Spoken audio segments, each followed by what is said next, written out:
Step in the ring, it's NXT time. D-Walk on the mic, gonna blow your mind. We bring the energy, the crowds go wild. We stay on top, we never back down. We break the boundaries, push the limits.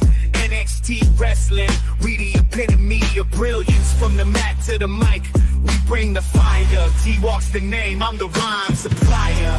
In a squared circle, we wrestle with passion, heart and dedication. That's our ultimate fashion. Rise to the top, we dominate the game. NXT superstars, we won't be the same. In the squared circle, we wrestle with passion, heart and dedication. That's our ultimate fashion. We rise to the top, we dominate the game. NXT superstars, we won't be the same.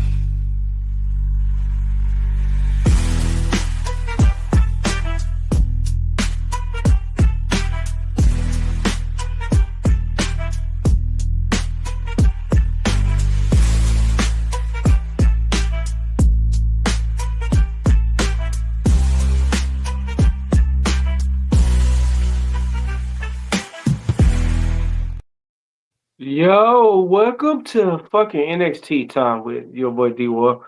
I got, you know how we do it, we carry, we roll, how you do it? Big. We roll real big, how you say it. I got my boy, Joe. How you doing, bro? Oh, I'm fine. Just ready to talk about all the things that WWE is doing wrong and the fact of why I don't like any WWE product and why I don't watch it no more.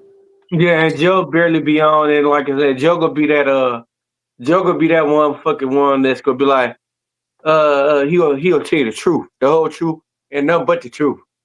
Yeah, fuck WWE product. Yeah, especially on WWE. Then you got my boy Kane the Destroyer. It's I am him. What's going on, y'all? Yeah, oh shit. And then we got the man. Hey, man, you might as well go ahead and join us, man. You might as well be the family and everything, bro. Like, come on, man. You the commentator. You might as well be the middleman and everything, We got EOD in this bitch, baby, because EOD, like, hey, he the referee. EOD is like Charles Robinson. He like Earl Hebner. Let's got EOD in this bitch, bro. Come on, man. Let's talk about this bitch. Hey, how y'all doing, everybody?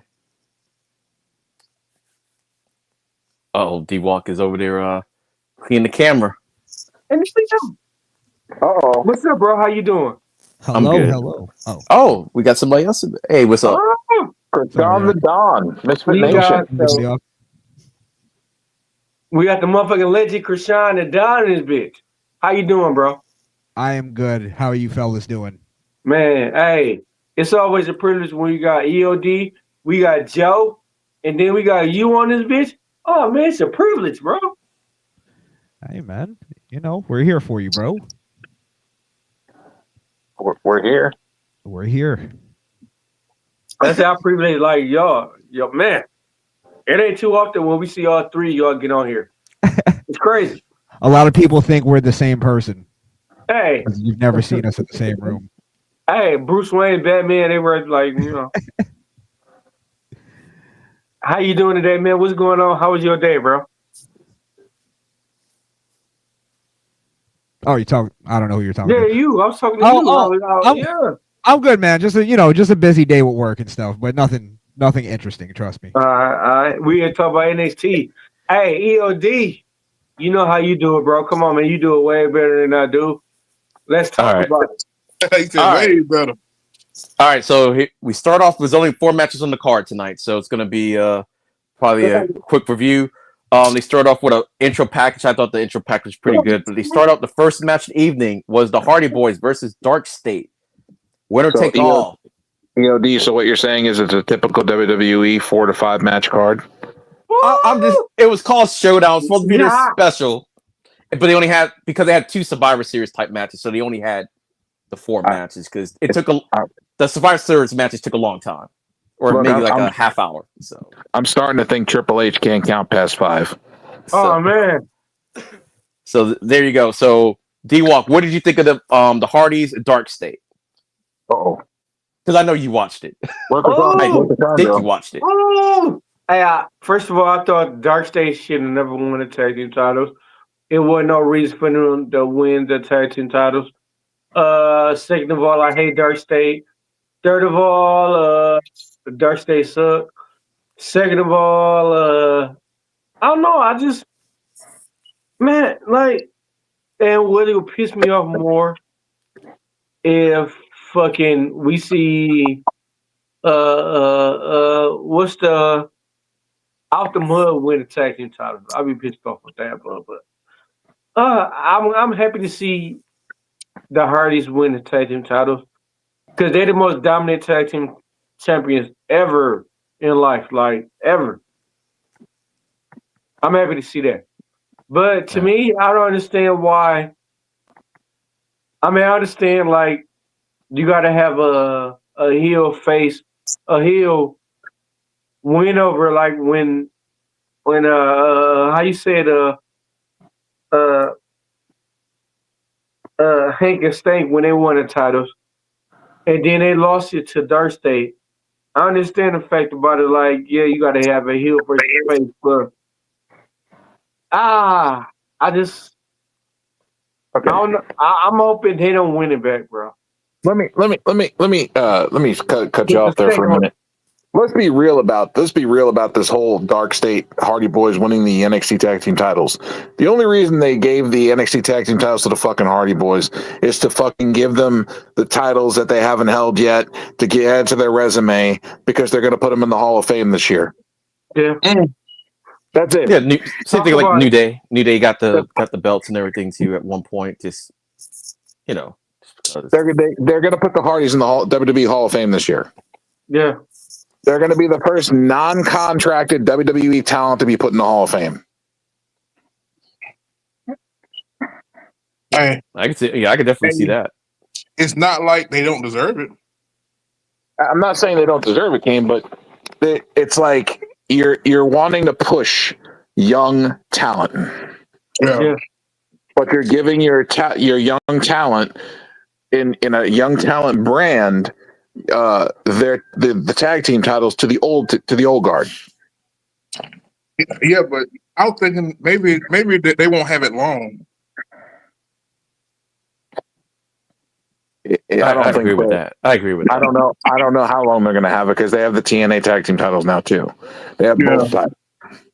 I was thinking it might be just to say that they would kind of like I'm saying what you're saying, but I think it won't be no longevity in this stuff. There's no reason for it.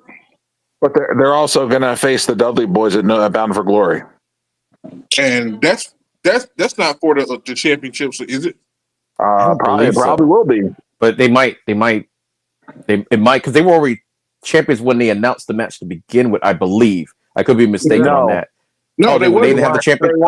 They weren't champions at the time, but now they have two sets of titles. So now the Dudleys are going to be like, well, we haven't been NXT champions yet. Yeah, I don't even think they're going to win it because I think Devon's he's maybe one match past his last match. So I think this is. Yeah. I don't think they're going to win because I don't think there's going to be. I don't think he's got a defense in him left. So. Yeah, but who's to say they don't win him and then just turn him over? They could do that. And then they have a tournament. And then they have a tournament. Devon is way past, bro. Yeah, way past. Man, I don't know if y'all remember, but they done something for ECW a few months ago, and I watched it. It was like Dudley Boys. It was Dudley Boys, Tommy Dreamer. It was few of the ECW originals they did a couple months ago, and I seen Devon wasn't really taking any bumps. Really, wasn't taking any bumps, and then at that time he just got out of surgery. I think it was. I don't know, it was back surgery. It was some kind of surgery. So I don't really expect if they had that match. I don't respect that much after that match. I don't know if that makes sense or not. No, that makes sense. I mean, it makes sense. I don't know. I just feel like the Dudleys. I mean, I feel like they have a chance of winning the titles. If they do that, that's cool. But that will defeat the whole fucking purpose. Because we can't have these old guys, man, way past their prime, you know what I'm saying, doing this, man. Hey, these guys, they cannot work no full-time schedule, bro. Welcome to the age of the Saudi Arabians. Hey, for real. Blood money makes anybody do what they got to do. Even if you got 35 bad knee surgeries, 25 hip replacements, and 3 back surgeries, you still gonna go out there for that money. Man, talk your What shit. he said. Talk your shit. Man, Tell you right now, bro, they pulled Shawn Michaels out of retirement. Yeah, I didn't think that was going to happen, but there's too much money. He couldn't turn it down. They paid him like $25 million to come out of retirement. That man could not turn that down. Like, I don't even blame him at that point. It was like, look, it is what it is. Because Shawn was like, he was content with not wrestling again. No, he was good, and he's still content with not wrestling again. So actually, I don't even think he could if he wanted to. Him and offered him money to do Saudi Arabia WrestleMania next year. Yeah, because I'm like, I know he got the rod pulled out of him or whatever. Recently. Yeah. So the rod was bent to fucking shit. Like it was all contorted. It looked like a fucking looked like a goddamn like a slinky bend. It was all like bent up and shit. Why I gotta look like a slinky bend though? It was all fucked up, bro.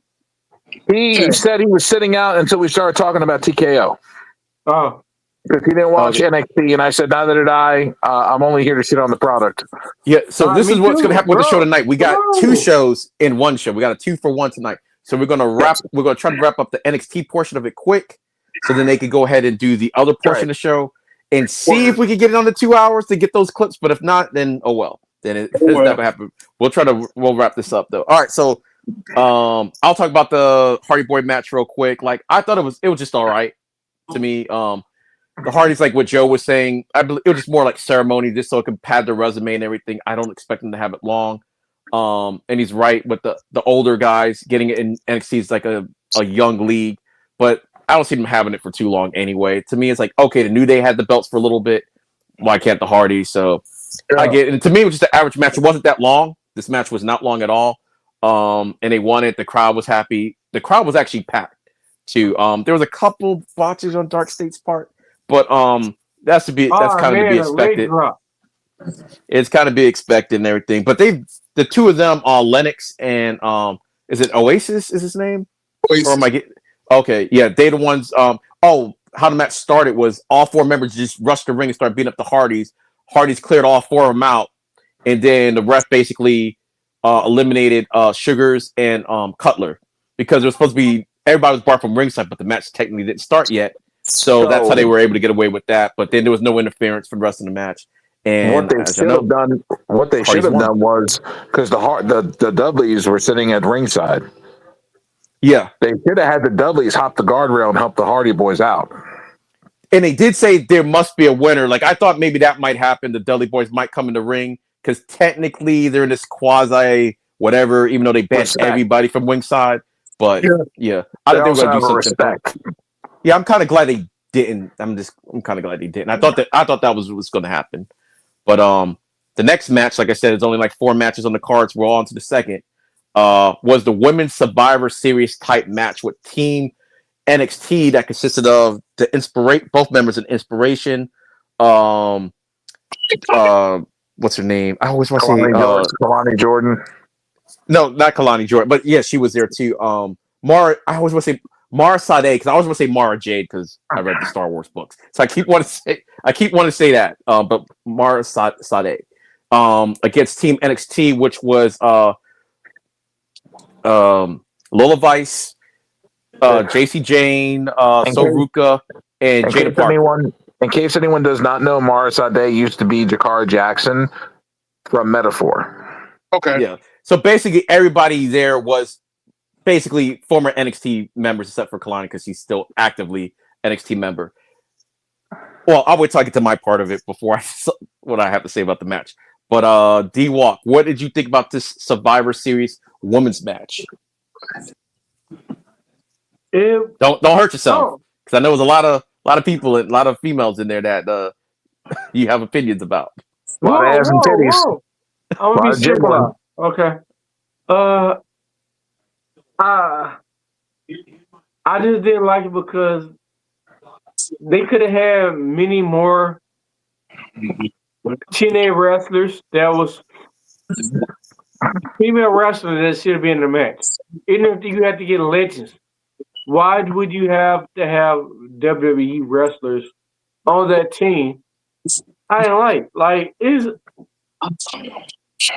we talking about TNA wrestlers, bro. Like every TNA, like why do you have just because they're a champion?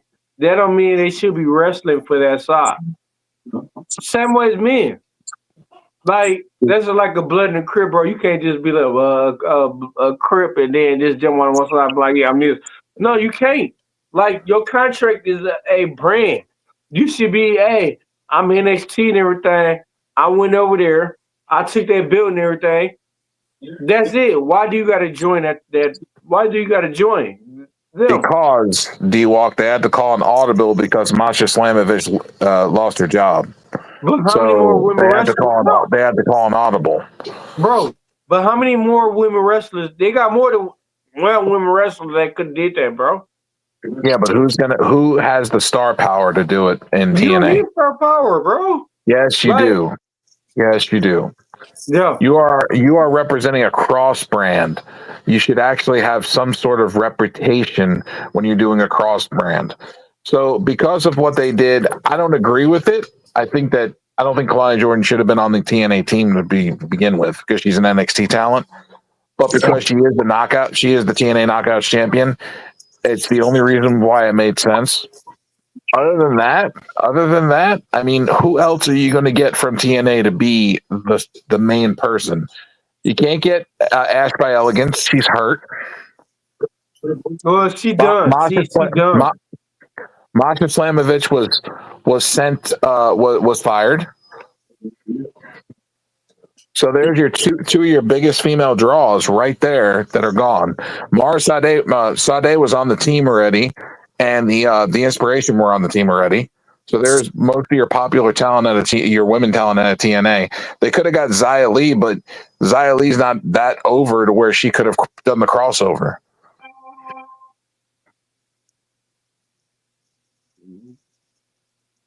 You understand what I'm saying? Yeah, they could have bought ODB, Gail Kim. They could have bought them back. So you wanted to bring an old bitch back to do something? Yes, better than fucking what they doing now. Didn't we just talk about this? Yeah, we did. Okay. No old motherfuckers. NXT is supposed to be for young talent. Yeah. These old motherfuckers need to get the hell out. All right, Kate. What about you? What say you on this? How did you? By the way, Team NXT did win because I know some people here haven't watched it. So Team NXT did win, but you do know the makeup of the team. So what did you think of at least the makeup of the teams going in? I'll talk about like what actually happened during the match when I get to me. I thought it was interesting. That was interesting with the makeup of the team and stuff. I really didn't look too far into this match, but I guess it was good for what we got. Yeah, I guess. I mean, that's probably the best way you can put it. It was a couple little spots and stuff, but my thing was, man, it was kind of crazy because how they had the elimination and shit like that. Yeah. Man, this wasn't one of my favorite matches and stuff. I did expect it a little bit more, but it wasn't just what I thought it was going to be. No. So all right, I can just give it probably like a C. To be honest with you, I'll give it like a C. Like I said, Jessie Jane is my least favorite. And to me, if you would have pulled that shit off on me, I would have put hands on you and everything. Like, you can't do shit like that, bro. Like, what D-Walk's referring to, I'm assuming, is the end of the match when Soul was about to after she hit her soul snatcher, Jessie Jane tagged herself in and took the pin. Yeah. You can't do shit and laughed wrong. at her and laughed at her after she did it. So you can't do shit what, like that. Like to me, Jessie Jane ain't have done shit by herself to show she's a true champion. Nah, ain't did nothing. And I'm kind of surprised that NXT did win. all right. Well, let me see. For time, I guess I'll go next. So basically, I already said TNA. I actually liked the match and everything. I figured I get what Joe and D-Walk was saying because this, like, more so what D-Walk was saying. Like, who are you gonna get? To me, I'm like, at least I could put Rosemary in the match. I know because it was all because to me, Xia Li was the same, not popular wise, but it's the same thing. You're an NXT product and everything too. So it's like, and even though Inspiration's been away for a long time, a lot of people still know them. So it just felt like it was a bunch of just NXT people, and you would wish there was somebody like was like maybe NXT or TNA person that was at least on the team, whether it was like popular or not. To me, I'm like, y'all have Rosemary right there. Y'all could just what? At least her, and then you could still do the same thing. But it is what it was. So when you actually stack up that lineup against NXT's lineup, to me, it wasn't surprising that Team NXT won and everything. Yeah. Especially the way they pushed the ladies on. You had all their popular stars on the NXT team, and you had it felt like the Avengers versus kind of not the West Coast Avengers, kind of felt like the Great Lake Avengers they were fighting. Yeah, in the comic books, y'all know who the Great Lake Avengers are. So that's what it felt like to me. Yeah, but I would have felt better with Rosemary in it. Yeah, at least have at least somebody from TNA on there. I'm like, I get it, they're on there. Xia Li, yeah, she's still best known for NXT and the main roster and everything. I still call her Xia Li, like still. But the way Jada Parker, the way Jada Parker got pinned was crazy. Man. I'm just gonna say Jakar took her out and everything, and then got her soul snatched immediately after by Sol Ruka, which was crazy. That was a nice little spot, I thought, to eliminate her right after. Lola Vice eliminated both members of the Inspiration before she got taken out. But to me, it was a good match. It was a good showing for the NXT ladies. Even Jessie Jane, to me, she kind of wrestled face in this match. And yeah, she did that heelish thing at the end, but I'm like, they still won, and so Ruka just kind of looked like, all right, you dirty, but she's like, all right, well, we won and everything. So those were your sole survivors with Sol Ruka and Jessie Jane. And if we get to it, I'll talk about what happened after the match then, but that was it for that match. So next match, please, I hope y'all saw this, at least saw some clips. North American Championship between Ethan Page and Mustafa Ali of Order 4. No Order 4. It was just Mustafa Ali that came out. So, D-Walk, what did you think of this match? I thought about this match, like, to me, I mean, it was actually good. I said WWE dropped the ball to Mustafa Ali. This is a good match to me because, I mean, I'm going to say it like this. If Mustafa Ali would have won the title, he could have won it. He could have changed it to the European title. To me. Okay. That'd have been dope. That'd be another reason how you could bring the European title back. Okay. Kane, what would you think about this match? Oh, I'll just go ahead and say, obviously, D-Walk already said Mustafa didn't win this match. Ethan Page did win this match and everything, but you go, Kane, go. Okay. What did you think about the whole setup of the match, or whatever you want to talk about the match? Bro, I ain't gonna lie. That was a match, bro. That was a match. That was good.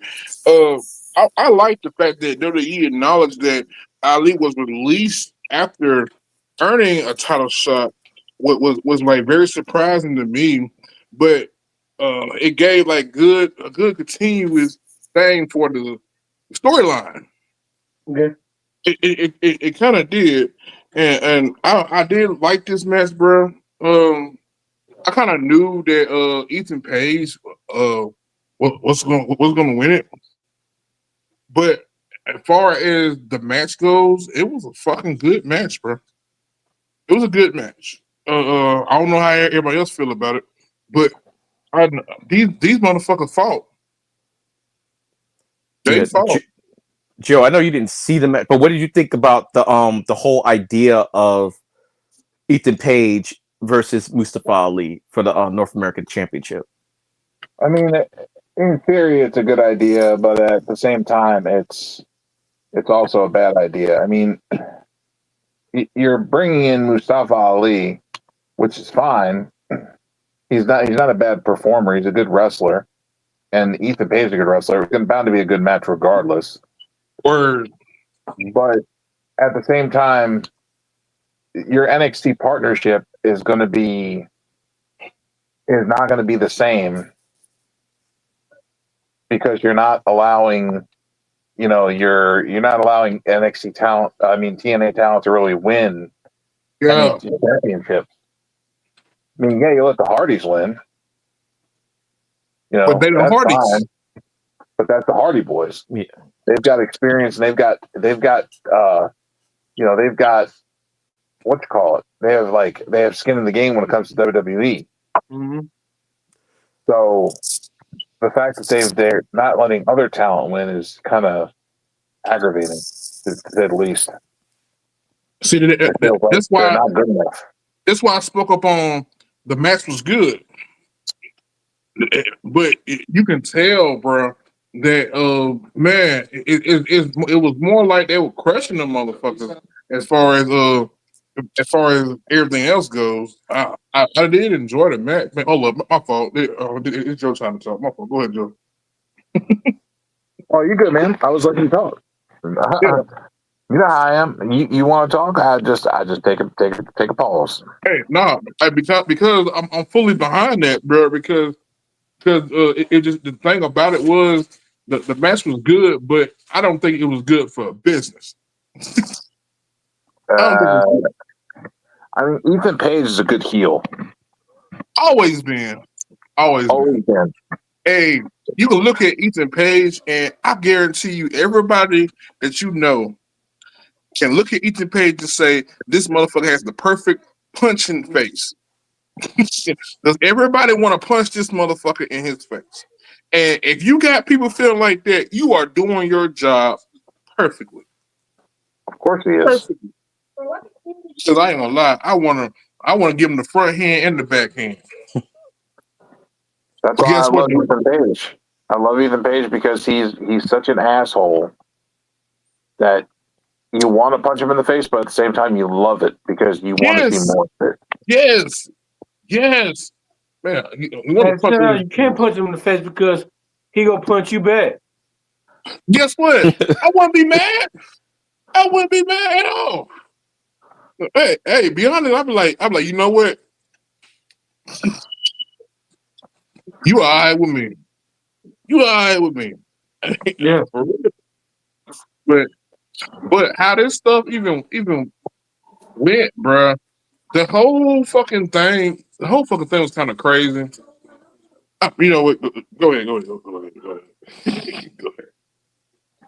Y'all go ahead before I get no, to man, go ahead. Speak your shit, bro. Come on. All right, I think maybe he's gonna wait to the next match. We only got one more match to go, so he wants to talk about the whole thing. So, all right, I'll go ahead and wrap this up real quick. To me, I thought the match was fantastic. To me, I wish Mustafa was gonna win it, but I figured he probably wasn't, on because, like I was saying last week, the Wagner Jr. thing with Ethan Page, like that's probably going to happen. I don't know if it's going to be title for whatever the case may be, but to me, they showed their asses out last night, really to show everybody else. Because Mustafa's like, okay, this is a big showcase because we're on the CW. Not everybody has access. I'm going to show you what I can do, so then you can come watch me wherever I may go and everything. And Ethan Page is like the same way. Ethan Page, he can work. And so the stuff they were doing, Ethan Page, we know he could do it, but he doesn't do it all the time and everything. We all know he's a good wrestler, but he's showing just how good he could be. They put on like a PLE level match last night on free TV. And the stuff that Mustafa the bumps that he was taking last night was insane. Yes. Was insane. But it was a really, really good match. To me, that was easily the best match of the night. It, to me, was one of the best matches of the year. I wouldn't say it's the best match of the year, but it's up there. It was really good. Which now is going to bring us to the main event of the evening, and we will start with Kane first. So because Kane wants to talk about it, so we're going to let him talk about it. All right, the main event of the evening was the men's Survivor Series type match, which was Team TNA, which consisted of Santana, Moose, Leon Slater, and Frankie Kazarian against Team NXT. You had Trick Williams with the big C for co-captain. You had Ricky Saints, who was the captain with the little C. Miles Bourne and Evans. So, Kane, what did you think, and what did you think overall of the show? Okay, it was pretty decent.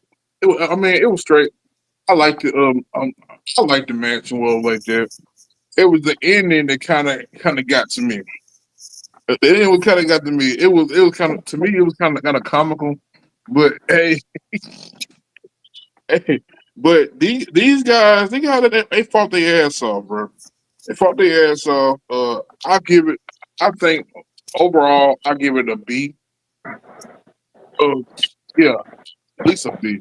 But this match here, bro, hey, it was just the ending part for me.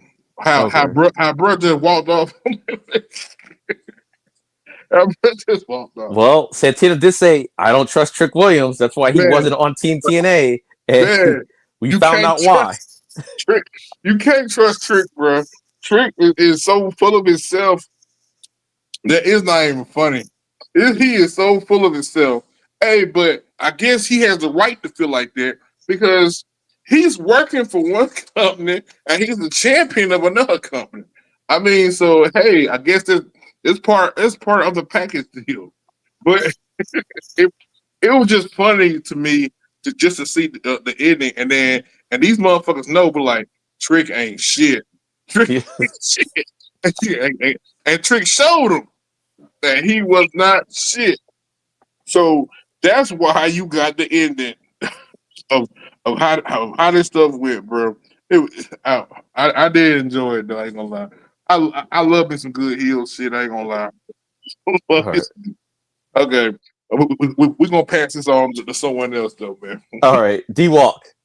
Yeah, what'd you think about this main event? Dirty slime, skeezy, skanky, motherfucker. Like, this my thing though.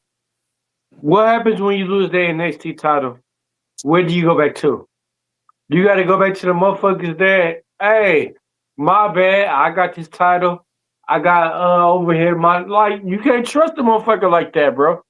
And to me, it fucked WWE up because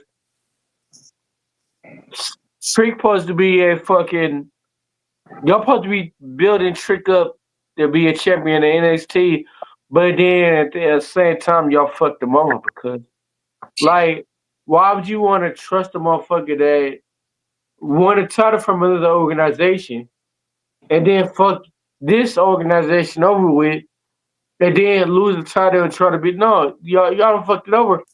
Y'all should have stuck him a middleman because he could have won the title and been on Team NXT and roll with NXT. Like, yeah, we went over and took that and everything, but y'all got to flip-flopping, bro. That is like having somebody flip-flop from a blood to a crib. You can't do that. You're on one side. There's a whole lot of that going on. I feel like they might give give the belt to Trick, take it off Ricky Saints. Possibility. NXT title. Yeah, the NXT title. Possibility. Yeah, but like I said, at the same time, bro, they got Trick on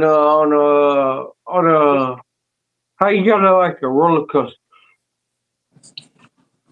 Because like I said, you can't betray. How can you betray somebody that you work for to somebody that you associate with? It don't make sense. I associate with TNA, but I work for NXT. So what happened when you lose the bill? Then what? Well, I think I got an answer for that. Trick Williams actually never switched sides because Trick Williams was always on his side. He don't care about TNA. He don't care about NXT. He cares about Trick Williams. Right. Okay, but at the end of the day, you got to worry about who paying you. I know. I see what you're saying. Like, yeah, as long as he's wrestling, he getting paid by somebody, and he don't care how that happens. Once again, bro. Because never mind. Oh no, go ahead. No, that's once again. That's like me being a blood, and I say, oh yeah, one day I'm gonna be a Crip. You can't do that. That's what he doing. They've done that before. Yeah, but you can't do that. Eventually, it's gonna come down and bite you in the ass. It will come. It will come bite you. But right now, he's not worried about tomorrow. He's worried about right now. And we know he's gonna get his comeuppance soon, probably. I kind of hope it's not Santana that does it, but it. Who knows? I just wish it was somebody else on TNA. Why don't? Why? I don't know. I'm not. I just don't. I don't feel Santana like that. I feel like he's Eddie Kingston light. Moose won it already. I mean, who else? No, I know, but I'm just saying. Like, I just wish it wasn't Santana. I don't personally. It's not that I don't dislike him. I don't. There's something he doesn't. I don't know. His character to me kind of feels like Eddie Kingston a little bit, but just insincere Eddie Kingston to me. It doesn't feel like natural when he does this stuff. That's all. It's just a personal thing with me, but I have no problem with him winning it. I just wish there was someone else that could win it. But they've been angling it for Santana this entire time, so I'm assuming he's going to be the one eventually to take it off a Trick, and I believe they have a match.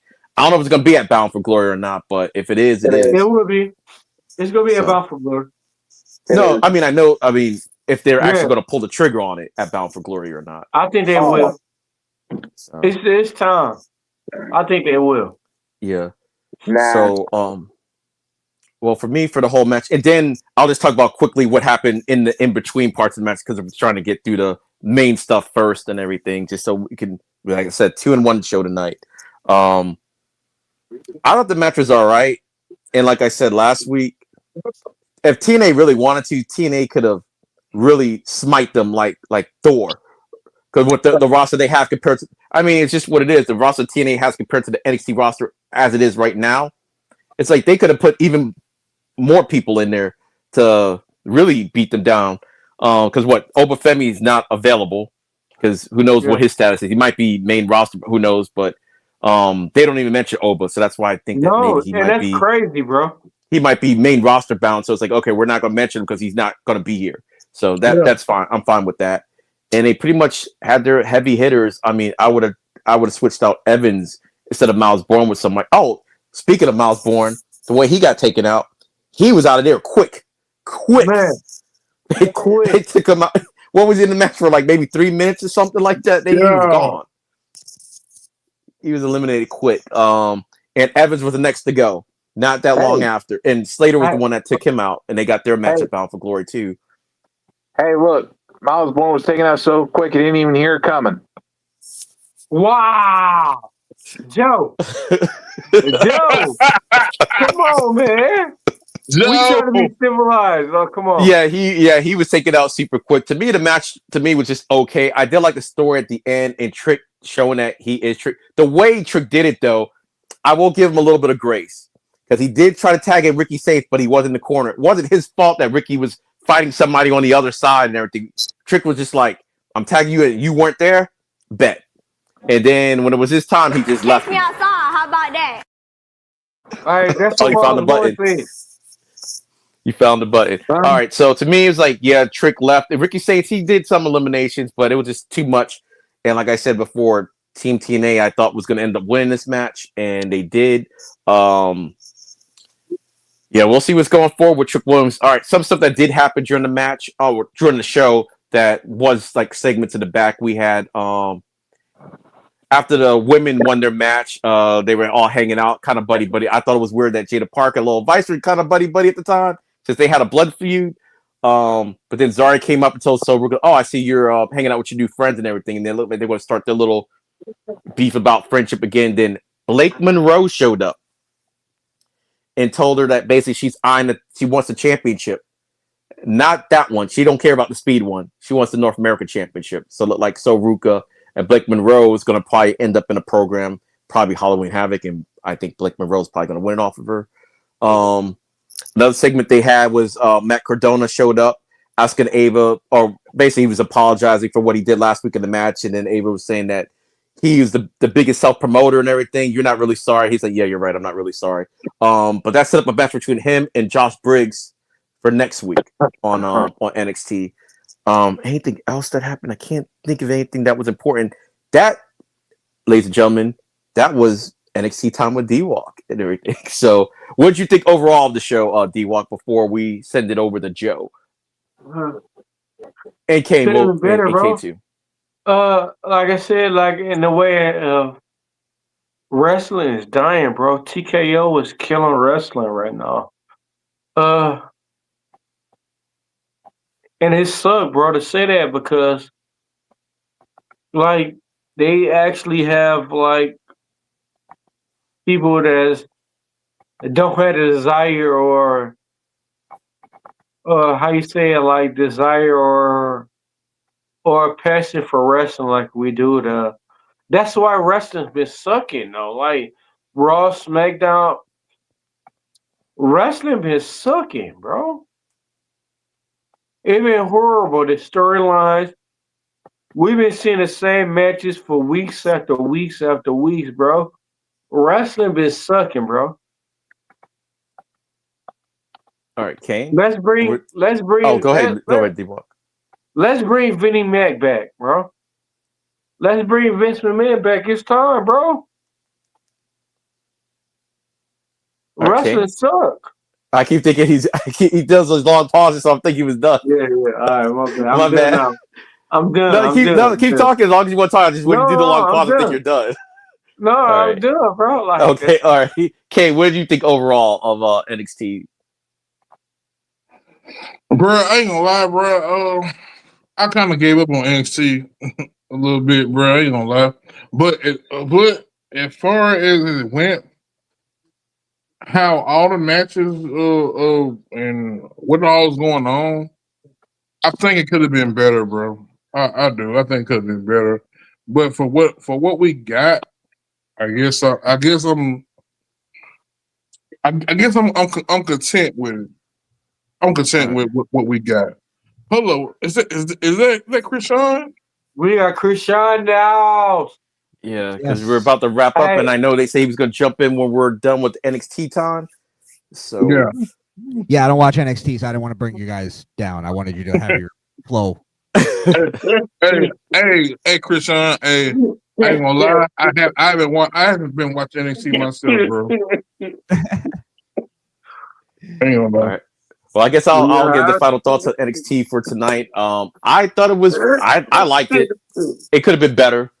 The Ethan Page match to me, and Mustafa Ali's match that stole the show. Hardy's I thought was gonna be better than what it was. I mean, the right team won, but it was kind of like, all right, it wasn't like it was just a regular. Actually, what I don't want to say it was a regular tag match because it was like below average like tag match, but the team that was going to win was going to win. The Hardy Boys, the men's, like NXT. I mean TNA. If they really want the trounce, they could have put like Nick Nemeth on the team for Team TNA and all that good stuff. They really like destroyed them. Matt Cardona. They could have, and it would have been that they had too much firepower for them. I think, like I said, they try to not dumb them down, but like make them less powerful on the TNA side to go ahead to go against the NXT guys, and they still won with less. They didn't even use all the firepower. But I believe Matt Cardona was announced for next week to be taking up Josh Briggs. I said that. That was like one of the segment. That was the backstage segment with Ava. They announced that match. That's gonna be for next week. Yeah, and that's it. That's it for D-Walk. NXT time with D-Walk and everything. Now you get your 2 for 1. Hand it over to Joe and the Don.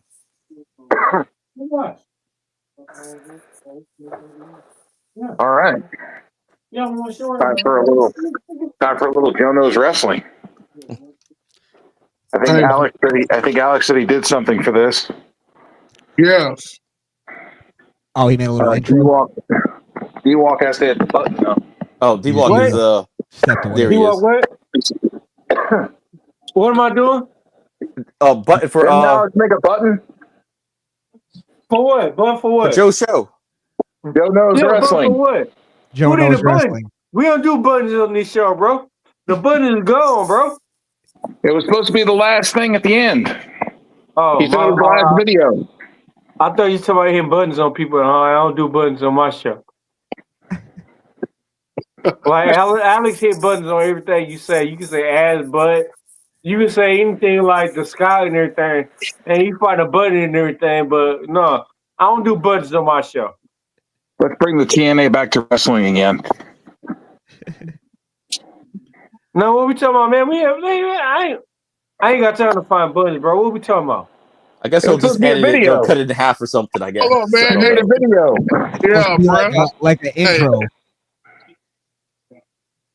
Supposedly Alex. Joe knows Joe knows wrestling. That's what it was. I feel like Bo Jackson.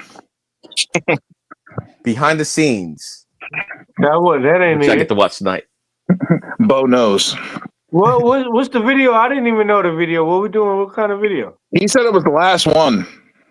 Yeah, he said the last one, bro. Is that the one right here? No. I don't know why I'll do that one. Yeah, hell, getting spanked by Jada Parker tapping out to Thea Hale. Is that it? That is?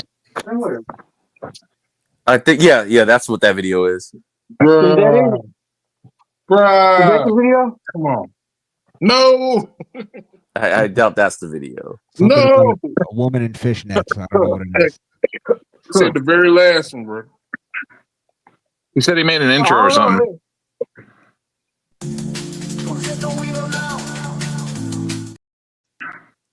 Oh, bro. I wasn't notified of this. A quick ass intro. Maybe that was it. Was that really fast? I haven't seen that one before. That's pretty. Come on, dude, walk in together, baby. No, I don't know it. It wasn't in my resume. Like He said it was the very last video, bro. On the next NXT Time with D-Walk, D-Work learns how to read. wow. That was the last video I got right here. Curious George goes to computer school. Somebody call the Rican. Bro, I'm black, bro. Someone call the man in the yellow hat. Hey, invisible man. Come on, man. Say his name in up here, man. Come on, man. I need you. He's not fucking Beetlejuice.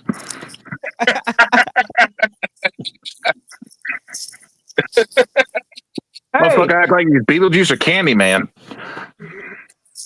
Any other time he works in the STD. Hey, any other time he pop up. Well, call him. You got a phone? Say his name and he up here. I was just thinking that. We'll start talking then. So, wrestling. Yeah, wrestling. Yeah. Mostly what we're going to talk about is Jono's wrestling. And that is because I've been around wrestling a long time. I've watched wrestling my entire life. Yeah. Been to live events, been behind the scenes, been in the game.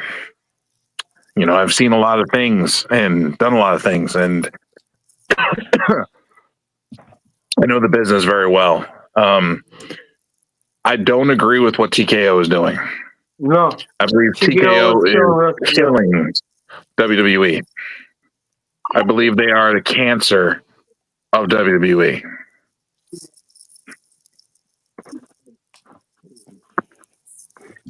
I don't know how everybody feels about that, but that's how I feel. I feel like I agree. I didn't know if you were gonna do like a sort of monologue.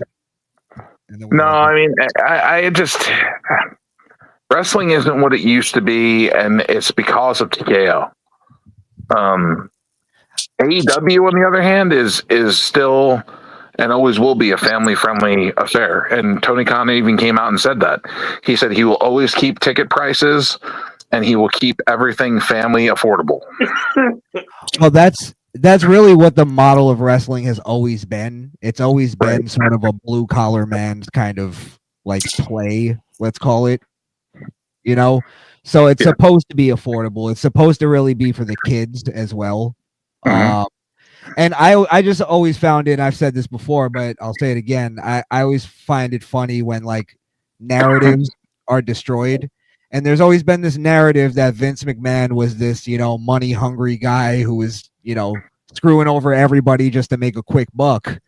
And in reality, that's not what it was. He knew what his business was, and he knew who his market was. And he actually looked out for us. And TKO is just, to me, I think TKO is just doing like a pump and dump kind of scheme. We're just going to squeeze every little dollar that we can out of this. They're doing the same thing, Krishan, that Disney did with Star Wars. Yeah. They bought Star Wars and they bought the Lucasfilms, and as soon as they bought Lucasfilms, they started pumping out Star Wars movies and Star Wars TV shows like a motherfucker every year, pumping them out. And then as soon as it started to dry up a little bit, they moved on to something else. Yeah, I gotta agree with you guys said, especially the family aspect of it, because like I started watching wrestling. It's a little bit weirder. But I used to watch it with my grandma. My grandma used to like wrestling, so I started watching it because she was watching it when we were in New York, on Sunday mornings and stuff like that. And like I did say, like they did try to keep the prices so families can go. Because I've been to like a couple WrestleManias, and I'm kind of glad I went when I did, because I'm not spending almost $1,000 to be like in the cheap seats. Yeah. Because it's like that's too much money to be that far up and everything. Now, if you had like cheaper tickets, okay, that's fine. But like you're starting out close to $1,000 just to go to the event, that's crazy. I mean, but people got money to do it. I don't got money to do it and everything like that. But I think you're pricing them out. They're going for the same thing that UFC and boxing went for, where they want to have the first 4 rows just filled with celebrities.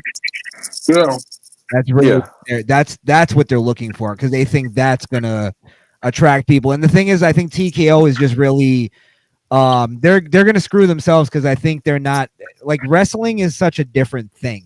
It's not like music or, you know, even UFC or boxing. It's got its own fan base. It's like you just said. How do you say it? Is it EOD?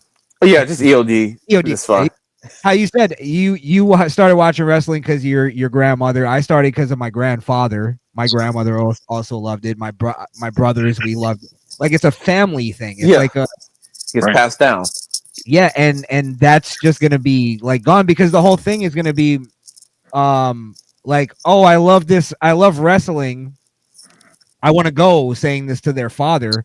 And then their father goes, all right, son. And then they look up the tickets, and it's a fucking $1,000. And they're like, all right, maybe you want to pick up something, you know, a little cheaper hobby, son. You know, and I'm gonna bring this, Krishan, I'm gonna bring this up real quick, and that is that my grandmother and grandfather on opposite sides of my family, my mom and my dad's side, were both into wrestling also, and that's what got my dad into wrestling was his mother, and then he got me into wrestling. But at the same time, my daughter's going to be 10 years old this month, and she constantly asks me, "Daddy, when can we go to see a wrestling event? When can we go see WWE?" And I got to tell her tickets are too expensive, honey. That's sad that's gone. Yeah.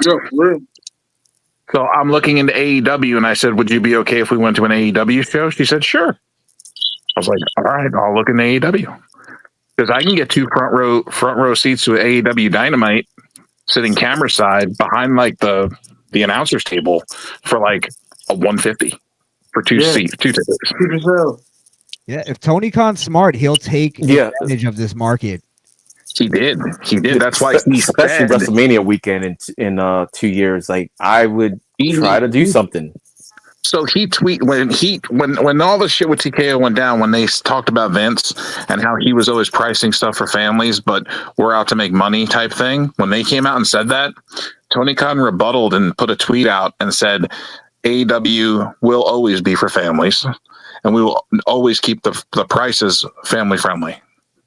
But it even goes a little further than just ticket sales. Have you seen their fucking merch lately? Yeah.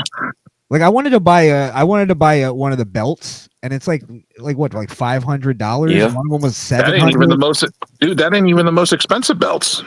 Yeah, and those are like the cheaper end. Yeah, and I was the like, fuck deluxe, that. I'll the just go deluxe on. belts are like $1,000 to $2,000 for the deluxe.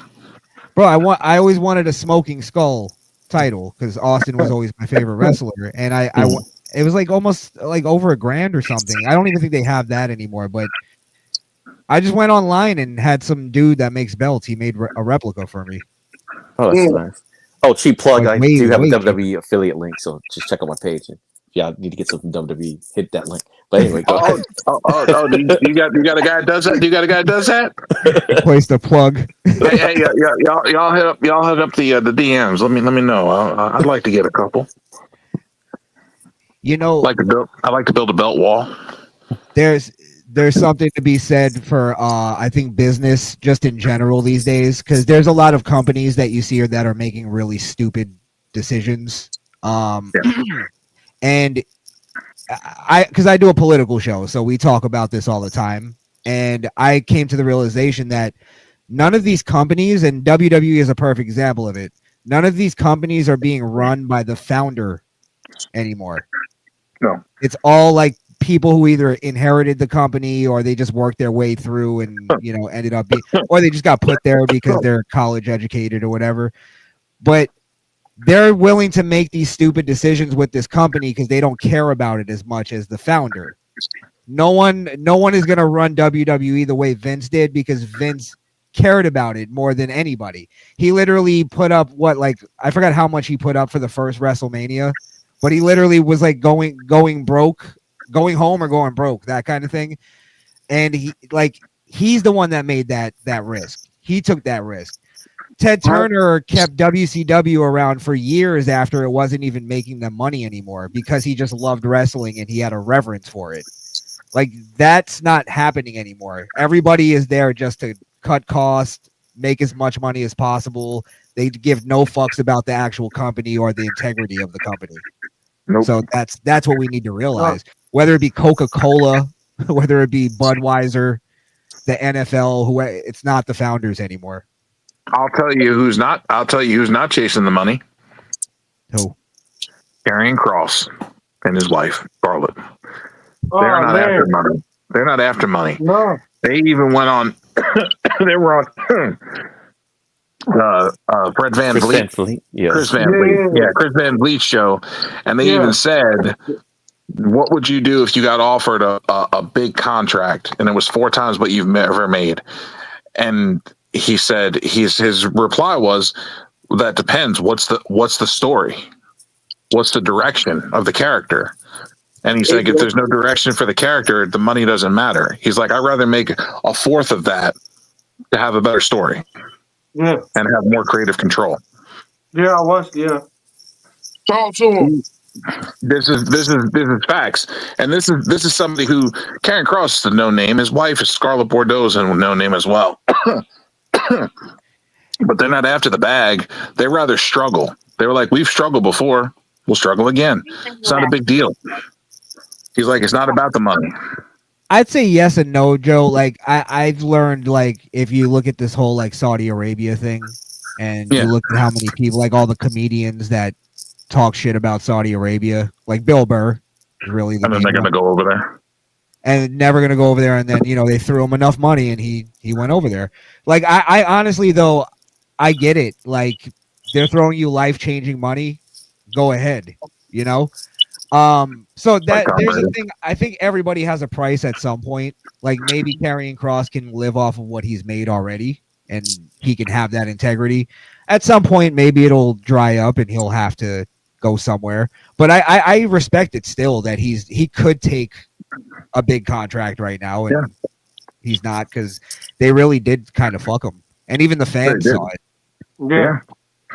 Yeah, no, they royally fucked him. And then after they fucking let him go, they had the balls to say, Triple H and Nick Khan really like you. Why don't you go talk to them? After letting him go. Like, they wanted him to go talk to fucking them, but they didn't want to come talk to him. You know what I'm saying? Like, they wanted him to make all the moves. Yeah, that's Yeah, I mean, but also that is like how companies work in a way. But if you like somebody enough and you feel like they're worth the money, like the fucking he's over. Like, and then they talked about also like his book sales. His book sales are like he's like number one. He was like a number one bestseller on Amazon with his book, and WWE was making a coming out. Yeah, he's got a movie coming out too. But WWE was making money off of that book.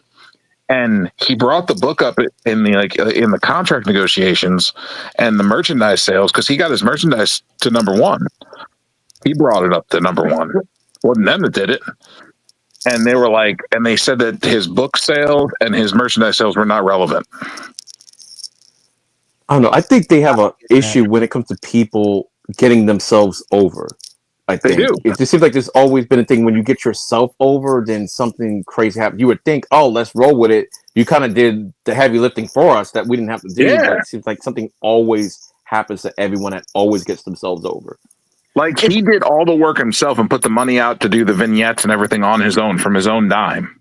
What's so weird is like you'd think Karrion Kross, just looking at him and the whole package, you'd think he'd be like what Triple H loves. He's kind of, like look at what like Seth Rollins is right now. Dude, he's a badass. Karrion Kross is what they're trying to make Seth Rollins, where he has this beautiful wife. They have this great chemistry. He's a fucking badass. He looks like a wrestler. And then like Triple H is just like so obsessed with pushing Seth Rollins that I'm like, I don't get it. You have this guy here that has all of that. I don't know. I kind of agree with that. Like I just saw Karrion Kross or Killer Kross, we'll give him his right name right now. Killer Kross over the weekend. The dude is huge. I look like a child next to him. And I'm like, I'm 5'10", like 225. I look like a child next to him. I was like, oh my God, that is a big dude. He gained weight. He's up to like 280 now. No, it's muscular. Yeah. I'm like, as generic as this sounds, he just looks like a wrestler. Yeah. He looks like somebody that like he could have. He looks like a fucking gladiator. Yeah. You look at him and you go, he does something. Even if you don't know who he is, he does something. I don't know what he does, but I know he's famous.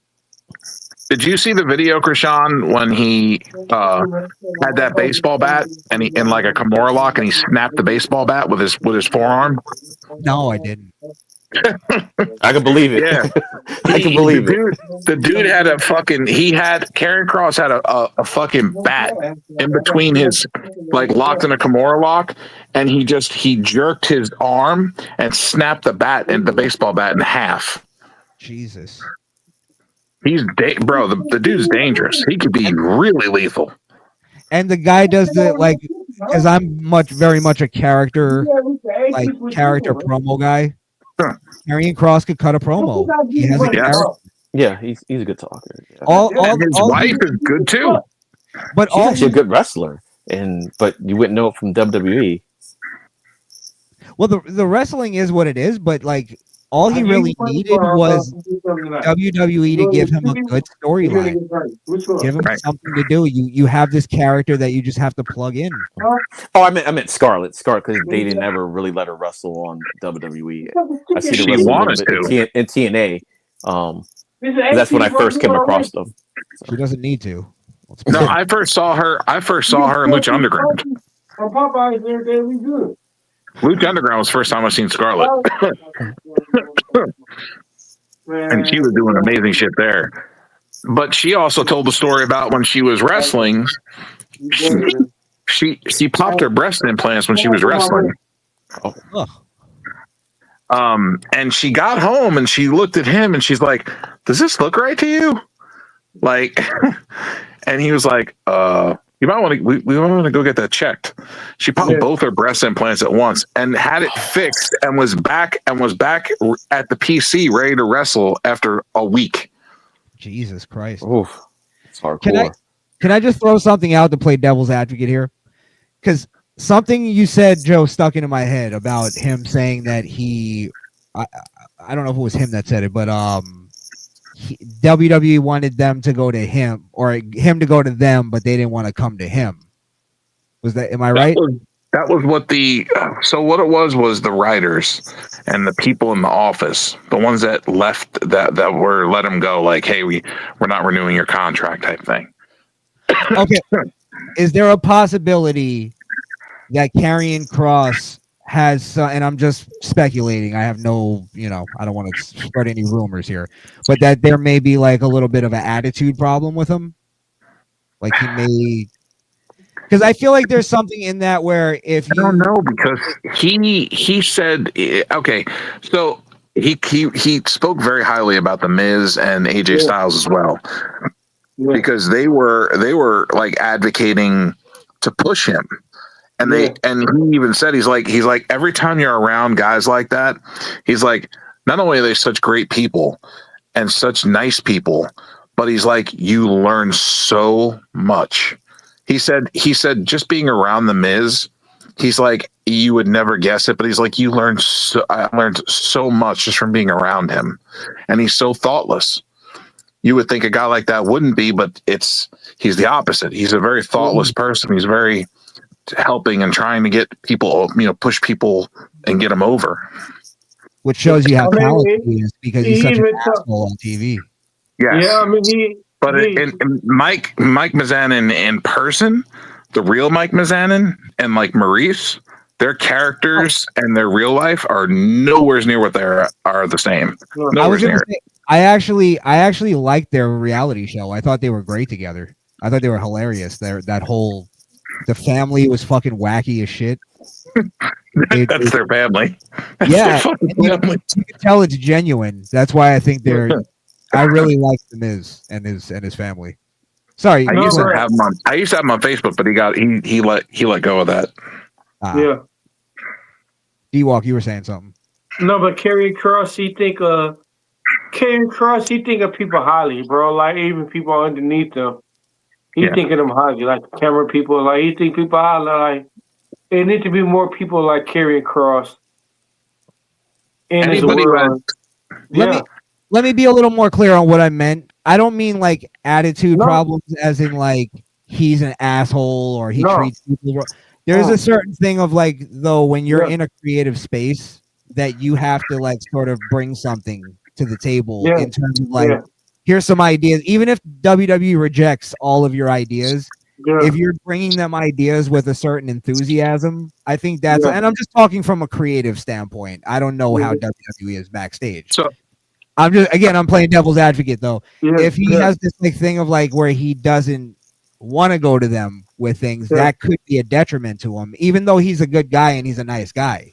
You get what I mean? Apparently he went to them with things, and like they told him that he needed to get himself over. Like this came from like different people, but like he was doing what he was supposed to be doing. You want me to be top merchandise sales? I'll do that. I'll make it happen. Hey, how come my merch isn't for sale at live events? Oh, we just don't have it. Okay, well, I'm gonna pay for them, and I'm gonna have and you guys can sell them with the rest of the merch. Like he did that? Wow. Yes. Yeah. He's like, I will pay to have my shirts here, and you guys sell them for me with the rest of the merch. He's like, if that's an issue, he's like, I'll pay for cases of them, and you go ahead and you sell them. Joe, I also found out that he was also paying to have his vignettes produced. Yes. He paid for all of that. All those vignettes you saw, like that he was doing on like his YouTube channel and his X and his Twitter and TikTok and all that, he paid for all that. It was really good. Yeah. And they were great. Better than WWE shit.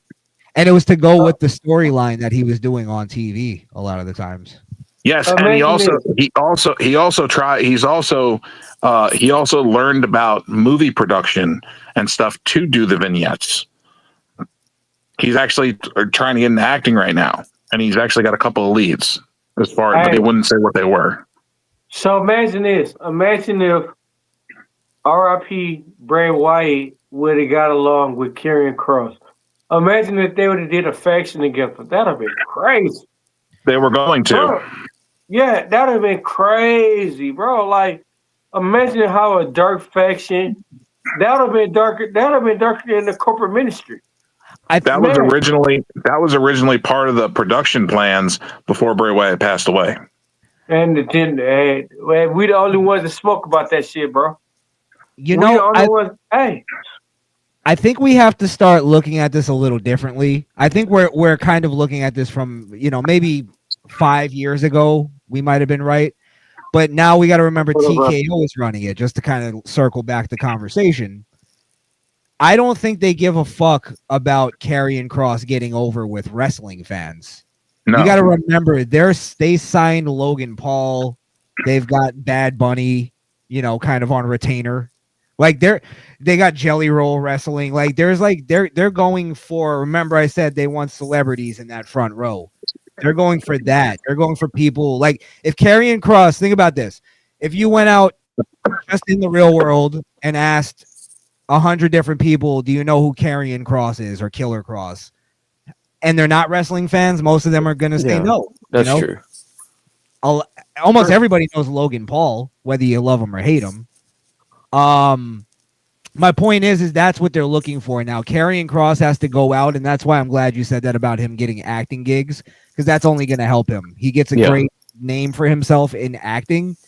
WWE is going to be sucking his dick by the end of the year. You know what I mean? Yeah, right. WWE will always take you back, especially if you get yourself like a Cody Rhodes.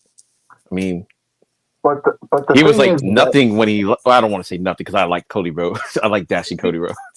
He went out there and like Stardust. But the thing is, though, how can you? Sorry, EOD, what you were saying? I'm sorry. No, that's all I want to say about that.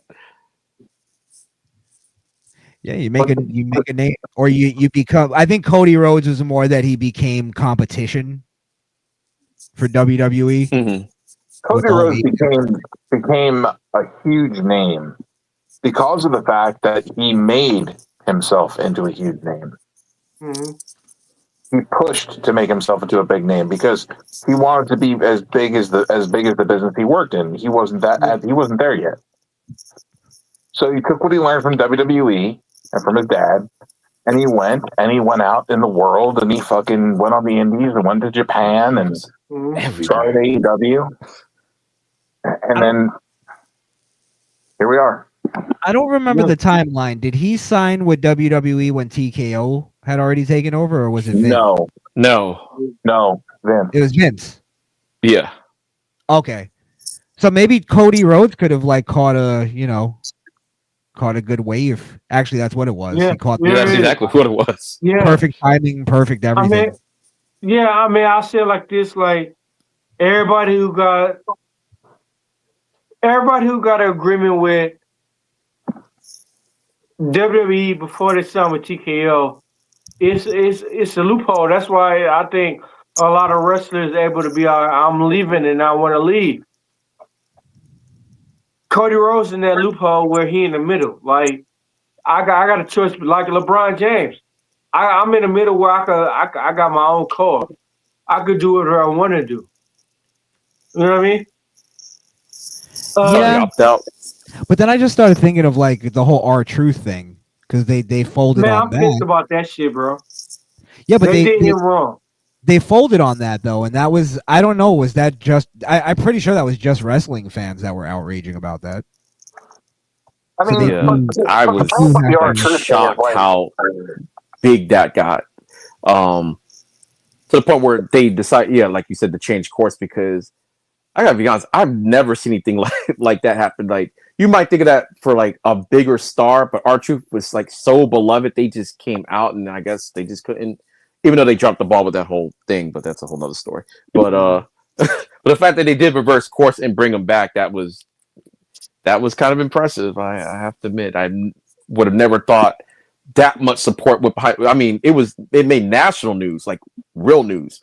USA Today was talking about it and everything, and Washington. I mean, that's how big that story got. So I was like, hey, wow. Well, there you go. Then that answers it. It got so much publicity outside of wrestling. That they brought it back. Yeah, mainstream news. Yeah, that's again what they're looking for is mainstream.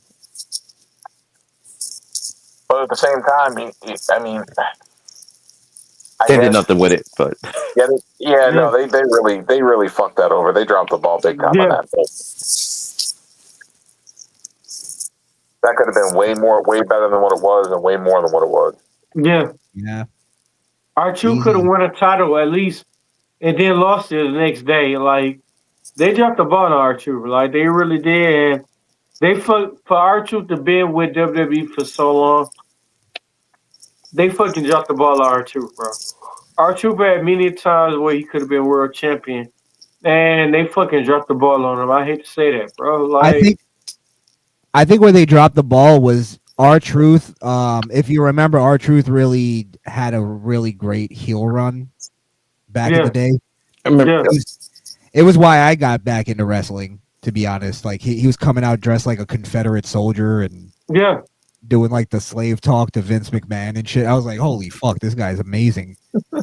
and then and then I know he had his problems then with the wellness thing or whatever, but I really thought there was a good story to tell with a serious heel R-Truth again. Him having his his craziness, but him running a faction, I thought would be great too. Yeah, him just having some badass motherfuckers behind him, just like. Yeah, to me, the whole championship thing, because I mean, wrestling is wrestling. He could have been more like I don't want to say comedy act because Chelsea Green's a little bit more like Chelsea Green. Like she likes to she doesn't really care about the championships because she's on TV all the time. She's working all the time. That's her goal, is to work and stuff. Like you become a champion or whatever, okay, that's great, but that's not like the ultimate goal. And they could just put R-Truth on TV and storylines more, especially during that time. It's like you kind of sprinkled it here and then you just did nothing with it at the end, but just feature him more. Like he's got hot, like what they're doing with Evans, kind of. They see something in him, so they're like, okay, let's test him out. Let's put him out there. They could done with R-Truth. Yeah, they could change the storyline on a dime if they need to or whatever, insert some type of feud and then progress it from there. They could have done that, but they just didn't. Because the whole thing is they made mainstream news, so you want to be on TV so you could talk about it. If you're not on TV, nobody's talking about it no more. And then it fizzled. Once he came back, he did his little thing for about 2 or 3 weeks. Then that was about it. Then you see him from time to time now still, but that's about it. So, you could have really, who knows what you could have done with it. Well, it was definitely twofold. They got the mainstream press out of it. So they were like, okay, we got to sign him from that. And then also, well, we can't have this guy who's now on mainstream news getting signed to AEW or, wherever and taking that. It's like a Bret Hart situation. Yeah. Yeah, I'm just saying. So, but since you got him, you got this news anyway. Just keep it going, and you never know. Maybe they might keep. You don't know what could have happened. Like maybe he could have blown into something more or whatever. But you don't know. But they got what they, like you said. At the end of the day, they got what they want. They got the press, the headlines, and everything for the amount of time people were talking about it was trending. And I guess that's all they cared about at the end, just for that little short burst and not longevity, I guess. Maybe it was also a little bit of PR as well. It was okay, let's sign him back so at least we can control this whole thing. We can control the situation. We can sort of, even if we need to sort of bring his heat or whatever, his heat down a little bit to where people don't care as much next time we cut him. Yeah, and that's like goes to your point also was like, okay, they don't care. They just they just want this and they get the money out of you. Because the one thing you say about the old regime, like if you're loud enough, he'll listen eventually. Like that Daniel Bryan situation, how that went down, Kofi King, like people wanted it and people got it. They damn sure didn't want it. Yeah, and like Daniel Bryan was the crazy thing because they damn sure didn't want that, but it was just so loud. They said, "All right, well, F it, we'll have 2 matches with him at WrestleMania. We'll figure something out, give the people what they want." But now look at Daniel Bryan. It's like Daniel Bryan is Daniel Bryan now. So well, let me pose this question: If Vince was still running it and that whole thing happened with Truth, do you think Vince would have had a better push with Truth than TKO did? Oh, that's a good question because I remember when WWE was straight trash. I don't know. I think actually, here's the thing. Okay, well, I'll answer it 2 ways. I'm not sure if he would have handled it any better because if he let you go for a reason. The other thing is that I think as long as he was in charge, R-Truth was always going to have a job. Yeah. So it's like because you know how Vince is, or Like, He okay, loved if he you. got rid of you, he got rid of you. He didn't like, okay, let me bring you back the next day type of deal. It's like there's a reason that he's not gonna he's steadfast. But R-Truth was one of those guys that he could have been a lifer as long as he was there. I think he would have been there as long as Vince was there, like in that regard. But Vince doesn't and really him were double back actually- that quickly, so I don't know. Supposedly, him and R-Truth were actually good friends. Yeah, that's what I hear. They say he was like really good friends with him. Yeah. So that's why I was like, Vince- even that scenario, was like him being let go by Vince was like kind of weird, but like he's let go of people and he'll bring it back eventually, but it's not going to be like how TKO, how they, okay, well, the press, we got a hold of this. Okay, we got to bring him back like now. Like if he let go of you because he makes the decision, so he did it for a reason and he'll bring it back later, but not like right then and everything. Like that's just kind of how he was. I can't remember a situation where that was close to happening, where he like fired you, then okay, in a short period of time he brought you back. Come right Everything back. it could have happened, but I can't think of one. Closest thing was Punk, but that was storyline. Oh yeah, Punk, the summer, yeah.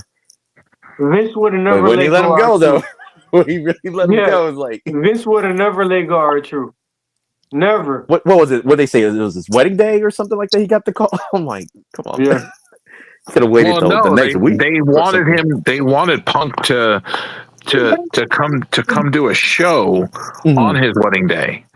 Okay, and he was and like, because he "I'm getting didn't. married. I'm getting married." And they were like, "Well, if you could either show up to work or you don't have a job tomorrow." Yeah, that's what I'm saying. It's like, yeah, it's like that. See, that type of stuff doesn't lead me to believe that. Okay, well, the press get a hold of it. The out crying of support.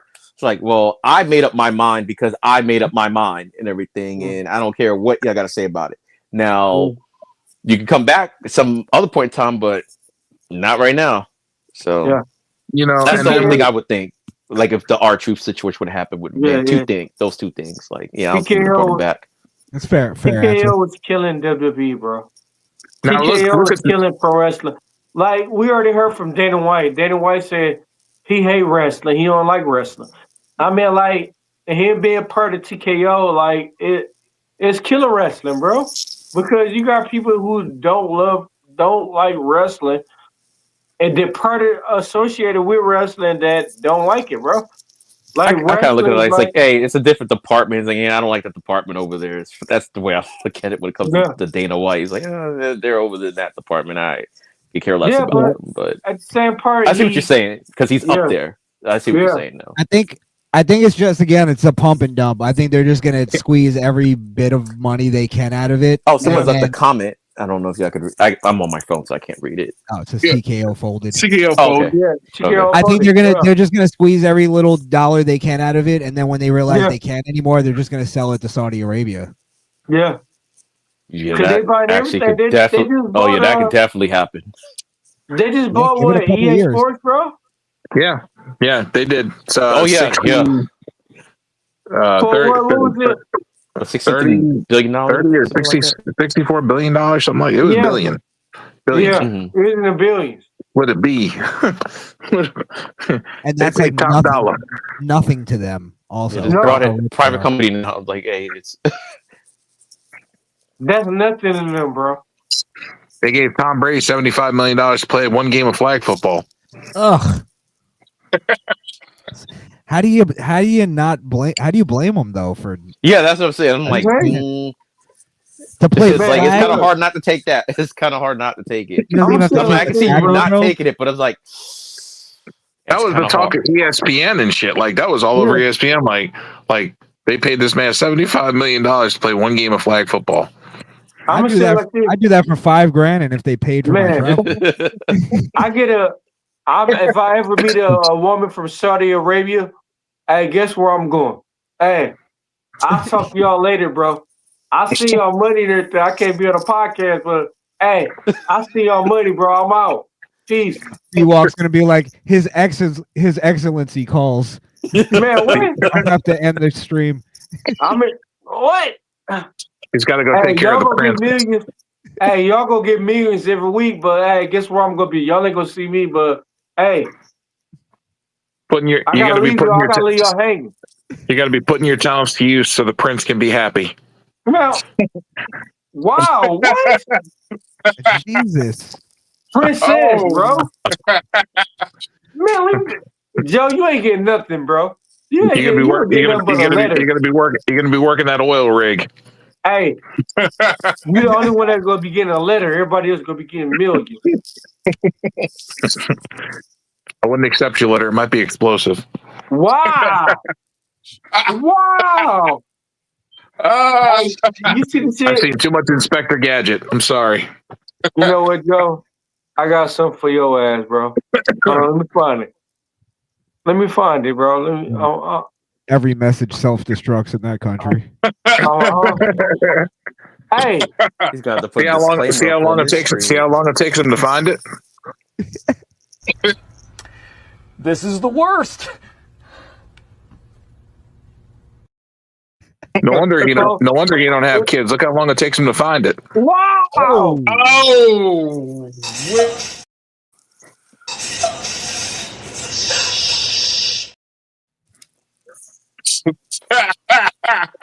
Catch me outside. How about that? Yeah. You think that's TKO?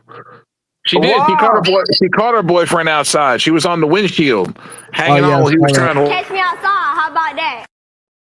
Don't leave, baby. I love you. Come beat me some more. Joe, you got some lip on you tonight. Boyfriend beats her ass all the time, and she's like, wow.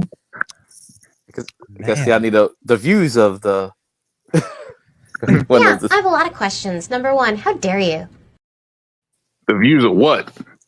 Joe knows that's what it is. The views of What if Joe is strictly the. bro? He was in my stream earlier. I guess he's probably sleeping. I guess. Who? Yeah, he's probably sleeping. Alex. Invisible Man sleeping? I was streaming earlier. Before this came up, I did the Evolve live stream. The Invisible Man's like Batman. He don't sleep. Lurking. He's going to descend from the shadows. Yeah. We start calling this show. If you say his name, then he will appear. Did Cardala make it back to Puerto Rico? Not sure. No. She said she had a. She said like she had a 12-hour. Yeah. Yeah, 12-hour late. Oh, hey, yeah. that got to suck. Jesus. Oh wow. I got stuck in Texas once when I was going from New Mexico to New York. That was horrible. Yeah. Stuck in an airport in fucking Dallas, Fort Worth. Hey, Yeah, I made just sure chilling. I paid that extra not to be there any longer. I remember I got stuck coming from Vegas. Got stuck in Atlanta. Gay Atlanta. 8 hours. Gay Atlanta. Oh, that airport sucks. Hey, you having fun there now? All the boys down there wear the skirts and have the purses. As long as long as you stayed away from Midtown, you was all right, bro. That's the Atlanta state capital dress wear now is dresses and purses for everybody. Yeah, hold up now. I used to live in Atlanta, so y'all can't be getting Atlanta like that, bro. Long as you stay away from Midtown, you was good. Atlanta ain't like that no more, homie. Atlanta done went to dresses and purses now. Yeah, the men over there they don't walk, they sashay. Yes. Don't say that. Oh man. And then sashay. And then you can't even talk to women from there because the dudes there mess with dudes, so whatever the dudes catch, they give it to the women. Like, bro, be honest with you, bro. Hey, it's a good time if you want to go to let her get a woman. It's a good time because it's like 10 women to every man around that. No, it's not. It's not because whatever.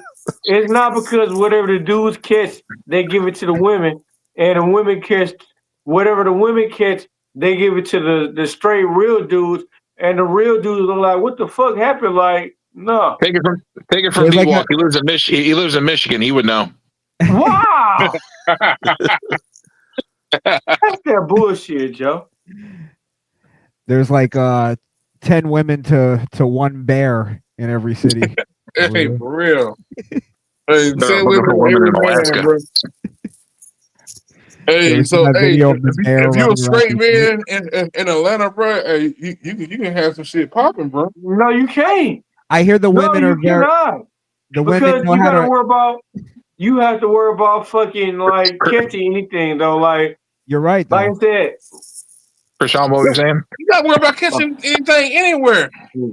I was gonna say Krishan, the women there are good at like reading men that are. Bruh. It's like an Hey, evolutionary process. 9 out of 10, they happy to see you. They happy to see you. Like, hold on, you straight? No. Oh hell yeah! Come on. Most of the women, You straight? most of the women don't even know their dudes is on a down low. D-Walk walks up to women and asks them to have a blood panel done. You have to poke them. What? Like, we're gonna have to do a blood panel to check you for STDs, please. Well, yeah, exactly. Hey, Joe, you remember how the back in the day? We clearly did a when we was going to the club with Brandon. We clearly did a background check on him. Hey, This comes like I said, from the guy supposed to hey, people like I in their said, drink. just stay away from Midtown. Wow! If you coming from Midtown, you good. That was not That's true. like the Village in New York. Ugh. The Village. That's another hippy dippy place. Yeah. Hey, but they always say that Atlanta is the Hollywood of the South, though, bro. Hey, but look, when I lived in New York, it was this spot Joe told me not to go to that was around the corner from his house. I said, man, fuck you, man. I'll go wherever I want to go. I went around there, bro. There's a number of Italians, bro. Them Italians, they was instantly cool with me, bro. They was instantly like buying me Hennessy shots and everything. Joe could not understand why. What was they doing? Like, and I bet you the Italians, they brought you the Hennessy before you even told them you drink Hennessy. It was a true fact. But they was cool.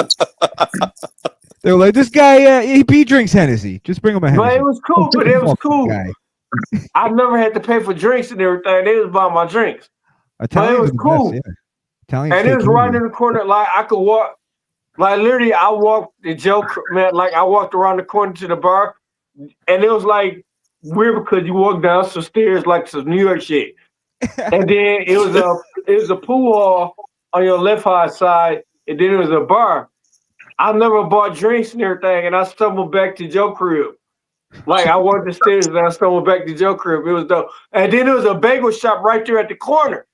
Like when I walked past the bagel joint and everything, it was, like Joe lived right across the street from a bagel joint. It was dope. Yeah, that was back in the day, man. Where was that, Joe? In Brooklyn. Oh, Brooklyn. Oh, okay. Yeah, it was Garrison Beach. We had the bagel store right across the street. They opened up at like fucking 3 a.m. Everything's a 5-minute walk. Literally that whole neighborhood. I mean, there's bars, there's food places, pizza place, bagel store, all within 5 minutes. Chinese place, laundromat. Yeah, you never even have to leave. Nope. Little. You could have like a quarter of a mile circle. You don't got to go nowhere. Wow. Yeah, they told me don't go there. I went anywhere. Like, man, you can't tell me where to go. I go wherever I want to go. Like, hey, don't go to this spot, man. I'm black. They were buying you Hennessy to get you drunk so you can leave faster. Yeah, they thought I was cool though too. They were like, let's see how fast we get this motherfucker loaded. Hey, it's all Irish and Italian guys that I hung out with. That the whole neighborhood was Irish and Italian. So I mean, motherfucking Irish and Italians can drink. Yeah. Maybe they start drinking. We would usually go to the bar at like 7 o'clock and start drinking at 7 in the evening, and we couldn't stop drinking till like 5 in the morning. It was time to go. Yeah, go home and go to sleep, or go home and get more drinks, just depending. Hey, them motherfuckers hands right now. TKO as a whole, I just want to get back to that because I feel like TKO has went the Saudi Arabia blood money route, and they went greed. They went greedy because when you stop and think about it, to be a wrestling fan for the WWE, you have to have a Netflix account to watch Raw. You have to have cable or some sort of a cable provider to watch SmackDown and NXT, and you got to have Tubi for Evolve, which is free, but it's still another carrier. Then you got to have ESPN to watch your PLEs. But then you also have to have Peacock for the network and to watch NXT stuff. Right. So when you're sitting there and you're heading it all up, it's $150, $150 like a month. Just to keep up with the product, yeah. Just to keep up with the shit. And it's like, I could do that with AEW, and all I need is HBO Max and spend $50 on a pay-per-view once a month. So even at that, it's like $65 a month. Excuse me. Yeah, and it's more just because they want to be everywhere. Yeah, and again, right. It's like you're saying they're doing it to the detriment of the customer. Right, and AEW just lowered their pay-per-views. If you have HBO Max and you get it through HBO Max, I believe they lowered it to $30 a month. Yeah, I was gonna say for their pay-per-view. Yeah, and there's a point where like I've been watching wrestling for 31 years at this point, and it's like when they were like, "Oh, we're going over to ESPN," I was like, "All right, I just give up. I'm gonna go back to pirating your shit, just because you're making it too." I don't even want to. Yeah, I do like waste my time. That it is on at least on the CW on some type of free TV. Even though I guess CW is kind of hard to get over the air in a lot of places. But they do show it free like the next day, so I mean it's better than nothing. And a lot of people think everybody has cable. Everybody does not have cable. That's like a first world problem and everything. With cable, they say, oh, like cable and to extent video games having the internet all the time. I'm like not everybody has all that and everything. I do. Real. So I mean, I mean, y'all know I have access to all of it, but I mean, like a lot of people don't and everything. And if you want to be like I said, I used to watch it back in the day. We were just watching on free TV. Like I never saw like the major stars because we couldn't watch PLEs. But I watched like WWE Superstars on the weekend, and they'll give you a synopsis of what happened at the major PLEs and everything. And until I got old enough so I can get it myself, that's how I consumed wrestling and everything. So it's like just have something that people can just watch for free. Not everything has to be behind some type of paywall. And if that was the case, if it was a paywall, trust me, they weren't going to pay for it. So I would have never been introduced to wrestling if it was today. All this paywall stuff, like I would never got into wrestling because it was like, nah, we don't need to have that or blah blah blah. So I'm like, have something that people can watch. You know, not everything has to cost. My dad bought all the pay-per-views. Yeah, I remember you were telling like my grandma liked it, she didn't like it like that though. Buy the pay-per-view. My dad bought them all, man. Yes, ECW, WCW, WWF. We paid for them all. Yeah, because we didn't even have cable. Well, yeah, I know my mom didn't have cable. My grandma did. My aunt did. So that's how I saw like HBO and stuff like that. But my grandma, she was like old school and everything. Like I didn't actually have cable growing up. I think it's like high school, and I was kind of like off and on with that. So, like the Hogan turn when he formed the NWO at the pay-per-view, Hog Wild pay-per-view, or Hog Wild was the Bash to the Beach. I didn't Bash to the Beach. No, was it Hog Wild? Bash to the Beach? It was Bash to the Beach. Hog Wild was the one that happened after that in August. Okay. But anyway, when it happened, like I was watching it live as it happened. Well, this is what we have to take in consideration. You guys know what cord cutting is, right? Mm-hmm. Yeah. Yeah, so they're projecting, I actually just looked this up. They're projecting that 75% of US households will be cord cutters, basically. They'll get rid of traditional, cable TV and that type of stuff and go to streaming services.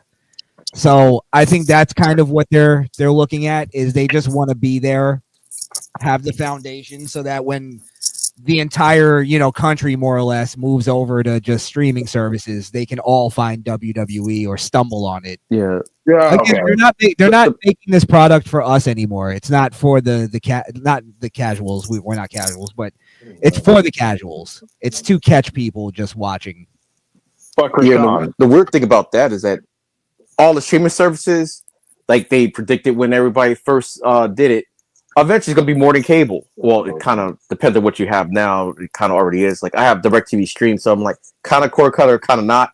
I was an early adopter to that. I still have it. I'm paying like almost 4 times as much as when I first had it and everything. It's like it might be. I want to say might be more than what my cable bill might if I had like Spectrum, because that's what we have down here. It's probably more than that now with my DirecTV Stream, or I guess it's just DirecTV now, but it was DirecTV now for $45. The same exact plan. My plan has never changed, and I'm paying like 4 times as much now. So I'm a cord cutter. I'm gonna stick beside him.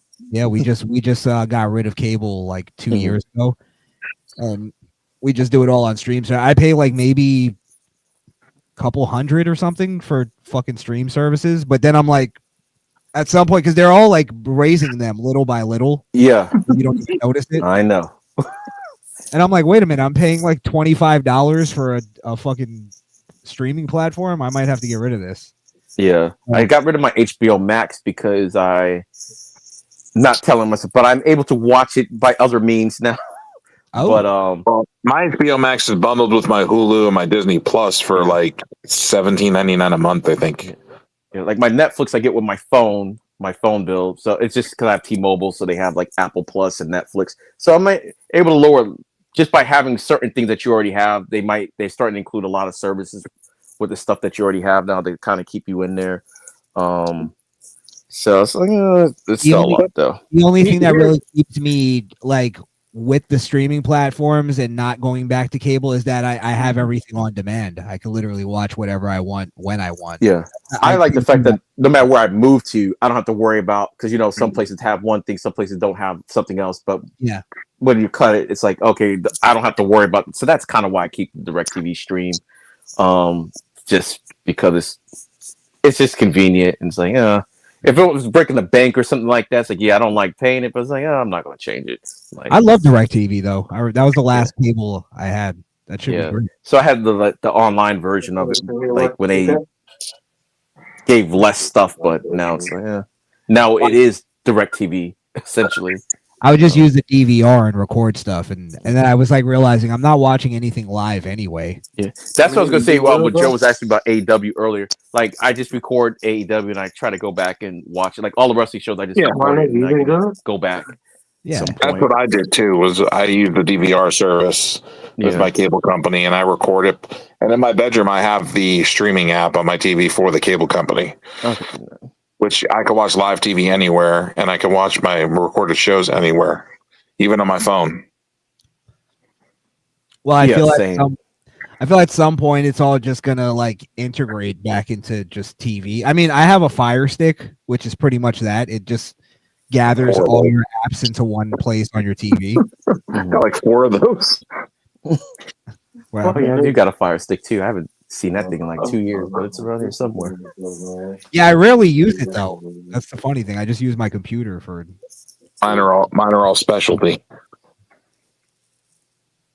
Mine are all specialty Fire Sticks.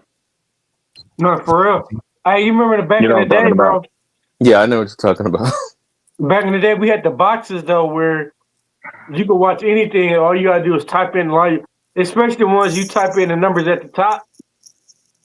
I go back old school net. Back when they had the box with the red button on the back. Yeah. Gotta hold the red button in. And then boom, you got all the channels. Yeah.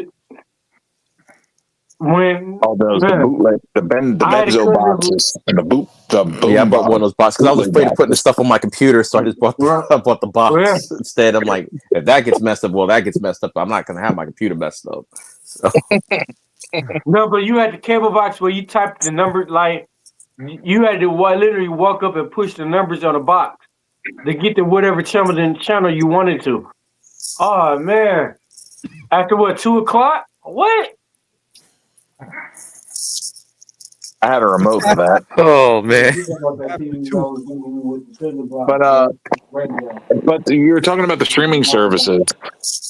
So if they're all going to streaming services and they're building a relationship with Netflix, why the fuck would you sign with ESPN and not put the PLEs on Netflix? Since the PLEs are already on Netflix overseas. Exactly. That's exactly the point, because it's more money. Because it's like, yeah, it's already overseas. So they're like, okay, well, we can make more money. Then it's like, yeah, I would. It's kind of weird how they did it, but it's like it's all money because they could just put it on Netflix just everywhere. But they're doing what like Vince did in Storyline. They're treating every show like it's its own brand. So Netflix deal is specifically with Raw. They only get Raw. You get what I'm saying? ESPN, I believe, they're getting all the PLEs. Yeah. That's like it's the fact that it's only like here in the United States they broke it down like a territory, but Netflix, like in Europe, gets everything. So it's like,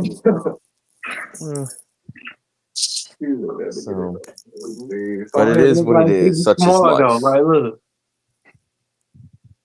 Like freeway. But like like I said, the TKO is just. I don't like the direction. I don't like the direction they're going.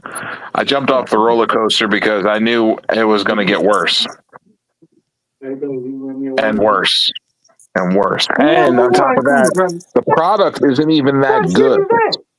That's why the product is shit. That's why I jumped off. The product is just horrible. I don't think Triple H is a good booker, and their writing team is not creative. No. They do the same thing over and over. Krishan, look at the petition that's going around right now to fire Triple H. Oh, really? Yeah. # fire Triple H. What sparked that though? Because I think he's been pretty bad for a while, and a lot of people are like, they love it. It was part of it was the ESPN deal, because he was part of the reason that he was part of the person that brokered that deal. Mm-hmm. But then what's crazy is they did WrestlePalooza, and they started off and they're like, "This is a new era. This is sports and entertainment." Finally, well, he did blame Baron Corbin for back in the day by why everything was so trashy. We all know Baron Corbin was just a TV figure that had no decision making power whatsoever. But like when the backlash came out that bad, I said, "Oh yeah, it's his fault, and it's gonna be brand new from now on." I'm like, man, I just do this whole man under the bus. They had that big intro of like, this is the pinnacle of wrestling and entertainment, and then they just put on this like kind of mediocre. To me, I'm like, for a show that whole show came out of cloth. Like what 3 weeks before that, it didn't even exist. So I'm like, I don't know what people were expecting from it. I was like, for me, I actually like the I mean, it could be better. Like, I do think like AEW has better wrestling on the show, but I'm like, I'm entertained for the most part and everything. Yeah, it could be a lot better. Right now, I think I think ever since the ESPN thing, they've been trying to do more character work with the characters because of that C rating, and they were shocked that they got a C rating on ESPN, but they have to be realistic. ESPN is a sports network. They're going to call it like it is because it's going to call it their credibility. You're not going to say it's an A show and it wasn't an A show, because that means now when they start talking about their other sports and everything, it's like, okay, where's the bias? And they have to call it like it is. And I think that kind of lit a fire under their tail a little bit. So they're doing a little bit more character development the last, I want to say 2 to 3 weeks and everything. They've been focusing on that a little bit. So we'll see if it's going to last or anything like that, or if it's going to get better. But at least that is so noticeable. That's what they're doing and everything. So I think it had everything to do with that article. I agree, because WrestlePalooza felt like they were trying to be like an actual sports show. Mm-hmm. And I think they just did that because they're like, oh, we're on ESPN. We're a real sport now. Mm-hmm. And even if you like, remember when like Stephen A. Smith did his top 5 or whatever the fuck? And he my god, yeah, that was just that he couldn't be serious. Yeah, it was horrible. It was horrible. But then when you really like, if you were to ask all the main guys on ESPN who their favorite wrestlers are, they're gonna name people from the Attitude from that list, yeah, just like he was saying and everything. Yeah, and it's because they also love those wrestlers because they love the stories as well. Like WWE I think they realize we have to get back to storytelling and character driven stuff because that's what even the ESPN people want from us. Mm-hmm. So I think you're right in the sense of like they're trying, but their writing team, they have to do something with them. Yeah, I think I just saw somebody just said they just change some or add some people to the writing team like today or something like that. I thought I saw something in the family chat or whatever about that. Like I guess they're doing some shake up with the writing team. I know that show got a C. And the person that wrote the article even said that the best match of the night was Io Sky versus Stephanie McCure. Yeah, and when you look at the article, it's like he told no lies. A women's match was your best match of the fucking night. Women's match. Yeah. That's fucking horrible. Terrible. And you've got Brock Lesnar and John Cena starting the show. Yeah, and they just put on a match that we've seen before. Yeah, yeah. The Suplex City Part 2, I guess, is what this match pretty much. It was called the Return to Suplex City. Yeah, that's a sequel that bombed. I mean, not for Brock. I mean, he got over. Brock looks bigger and better and better in shape than he has his whole life. Oh, it looked like Brock ate Brock, and just not. I mean, he looked. Yeah, that was the best shape he's ever been in. I was like, oh my god, he looked fucking terrifying. Yeah, he's on that goddamn meat diet. I'm 100% certain that's all he does is eat meat and dairy. I'm not saying nothing bad about Brock. I ain't trying to have Brock pull up on my crib. Bro, I'm telling you, he's on that meat and dairy diet. I have a supervisor down here where I work, and he's on it, and he's like 60-something years old, and he looks like he's in his 30s and shredded. Hey, I don't want no smoke with Brock Lesnar, bro. I don't know Brock Lesnar a tip over your fucking house. I don't want no smoke with him. Well, I just think there's like there's a rinse and repeat thing going on with their storylines. It's like, how many times are we going to have wrestler A comes out, starts to cut a promo, wrestler B cuts him off, he gets mad. Other wrestler cuts a promo on that guy, they get into a fight. End of segment. And it's like the same thing over and over. There's like no story to it. We were saying like recent, like I'll just say the last 2 weeks, like on the WWE, like on Raw, I'll say Raw mostly and everything. Some of those things that kind of happens, but the way it unfolds is been a little bit different now. Like the Jey Uso thing that happened this past Monday was a little bit different. How they kind of set up the whole thing. Fair. The EO stuff. This is a recent, super recent change and everything. So that's what I'm saying. It's like I need about 3 months of this to see if it's consistent, or it's like, okay, we're gonna try something, we're just gonna drop it. They have been doing like very subtle things too. I've noticed like with the Becky and Seth thing, she's doing that thing where she's ranting and he's just there quiet. Just standing there, not saying anything yet. Like little changes here and there, and so it's like they're trying and everything. I thought they added a lot to the match too with the Paul Heyman segment where he's like telling him like, if you lose against Cody, you're losing. All this stuff, and it made it. Especially that came about from Friday night because he went after Cody. Paul Heyman told him not to go, but he didn't want to listen to him. Then he got Crossroad, and the Braun were about to go take him out. Paul Heyman held them back. Like, no. Like, basically, like, I told him not to go do this. He went and did it anyway. He's going to have to learn. Normally, it would just be like, okay, they're just going to go up in the big beatdown. But it's like, oh, that was a little bit different. It's like, oh, you held him back. And his boy was the one that got destroyed. So it's like, just little things here and there that's different. But like I said, we have to see if it's sustainable or if they're going to sustain it or whether they're just going to go back to whatever they used to do. So I've also noticed like a low key thing they're telling with Adam Pearce. that he's starting to like. I think they're almost going down the route that he's gonna have a drinking problem because you notice he's like, yeah. I remember they started that, then I didn't see it anymore. But then, like, yeah, it's kind of brought it back a little bit. They did it this week. He's like, they're all yelling, and then the segment ends, and he's like, "I need a drink." And I remember they did that like before. I'm like, yeah, they might, yeah. But I think he's hilarious. Like he just loses his mind. But there's that I feel like is building up to something, hopefully. But I don't know. I see what you mean. I hope that's a long-term thing they're doing. It's not just they have a hard on for it right now. Yeah, it's like it's just so new, but it's like the fact that you could tell it's different and everything. It's just different. So it's like, okay, different is good. But sometimes different fails, but you got to try something, and if it works, it works. If it doesn't work, well, at least you tried and everything. So, but like what people want, wrestling is for stories. Like you could be the best wrestler ever, but if you got no mic skills, then it doesn't matter. So people watch wrestling for the storylines. Like they do watch for wrestling too, but you do need a story with it sometimes. So yeah, it doesn't have to be soap opera every time. Yeah. Something. It's just a story. It doesn't need to do anything with the belt. Like I like what Maxine's doing. I was like, the whole thing is like, give Maxine a chance. Just give her a chance. Don't make her look like she's like pathetic out there. This past week it was like, oh, the crowd was really behind her because they want to see her like do something, like whether she fails or whatever, but like at least give her a shot and everything, you know. They popped when she won on a count. Yeah, they did. Even though they kind of copped out with a win's a win at the end of the day. A win's now, a win. were they cheering for Maxine or were they cheering against Becky? No, they were cheering for Maxine. It wasn't they were cheering against Becky. No, they were definitely cheering for Maxine. I agree. Because even during the match, they were kind of rooting for her. Like I heard the crowd behind Maxine. Yeah.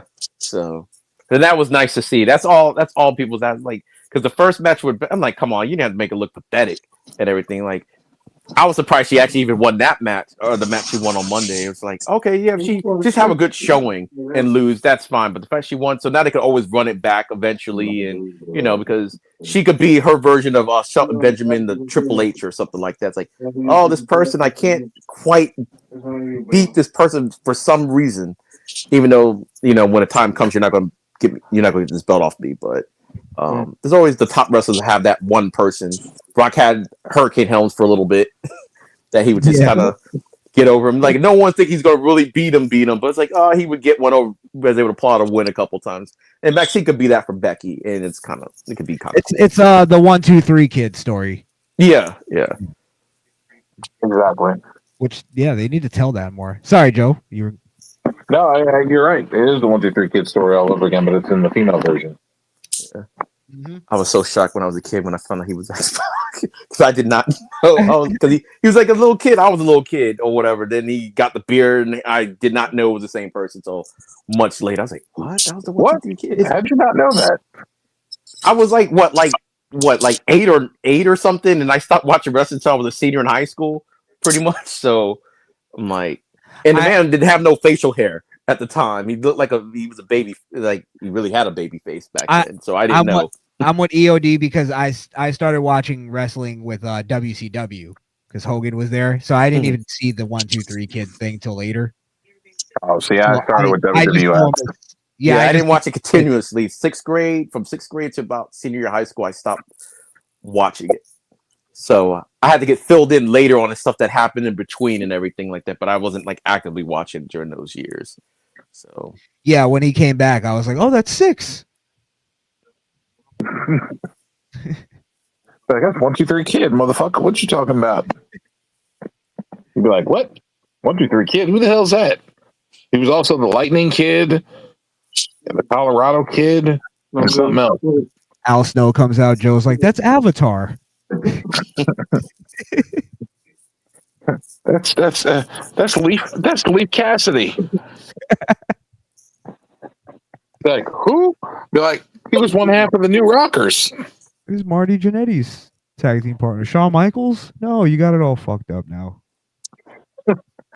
Shawn Michaels put Marty Jannetty through the plate glass window of the barbershop. Man, why you gotta bring up that shit, bro? Why you gotta? Because we need more. We need more of that shit. Yes. Well, that's what I miss too. Is they're so afraid to break up tag teams and stuff, and have like betrayals and people turn heel. That's the thing that I miss. Is AKA like Street Profits. Like, are they going to do it or are they not going to do it? they've been teasing us with that. Like they should have like. I also miss like the talk shows too, like the Heartbreak Hotel and the Barbershop and like the Snake Pit and the Undertaker had like the funeral parlor. I know this is probably a little too late in his career, but I think LA Knight should have had that at some point.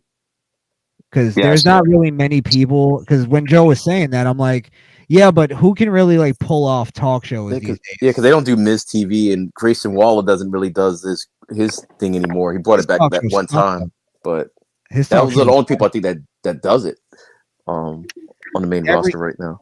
Every time Grayson did his talk show, it failed. It was like, I don't know if it was the writing or what, but it was horrible. Yeah. Oh no, just the fact that he did it and everything. Like who does is like Miz and Grayson Waller. I did used to like Grayson Waller he would go live on Instagram with it because I would go on Instagram and watch it. I feel like LA. What do you think could pull off a talk show segment right now, other than LA Knight, the obvious?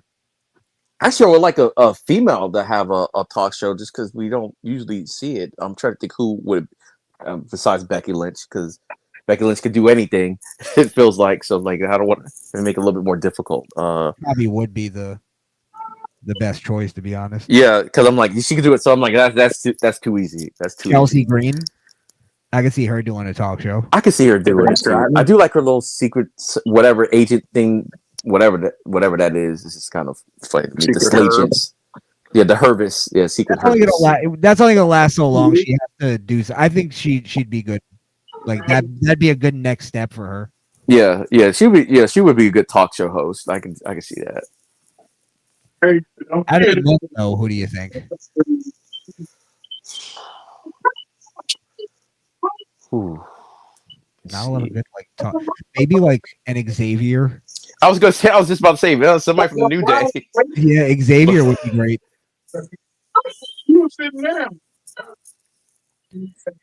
There's not a lot of like great talkers these days. I don't know. I feel like LA Knight could be like another Rowdy Piper. Oh, easily. LA Knight's obvious, I think. Yeah, I think LA Knight just ended up in the wrong place at the right time because with Cena coming back and him being on SmackDown, it was like it was never gonna happen. He's not big enough he's not a big enough star to go against Cena.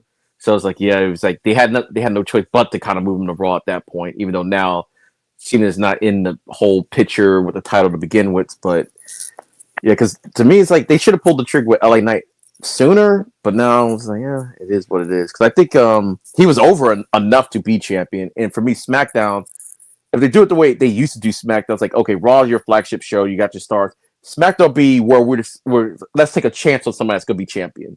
Like I, in a million years, would never thought JBL was gonna be a champion, let alone a good one. I thought he was a good heel champion. The JBL gimmick, I would have never saw that coming. Ever. I think they're definitely gonna pull the trigger with LA Knight pretty soon being the champion. Yeah, I think they're teasing him too much with it, like CM Punk's kind of like clowning him with that shit. And I think they know that he can like at least pull that off. Yeah. And he's a big enough star. He sells merch. Like there's no downside to him. You sleep. So I think they've been teasing it enough on TV that they're gonna do it at some point. Yeah, and if you want to switch the belts back, like have the main title on Raw and have the heavyweight championship on SmackDown, so you can do it for whatever reason, I'll be fine with that too. So, because it seems like, do they want to be the lead on a? Because it seems like Cody fits nicely on Raw for some reasons. Like when he's been on there, like the last couple of weeks, it's like kind of fits Raw. He kind of fits Raw and everything, and I could see LA Knight being champion.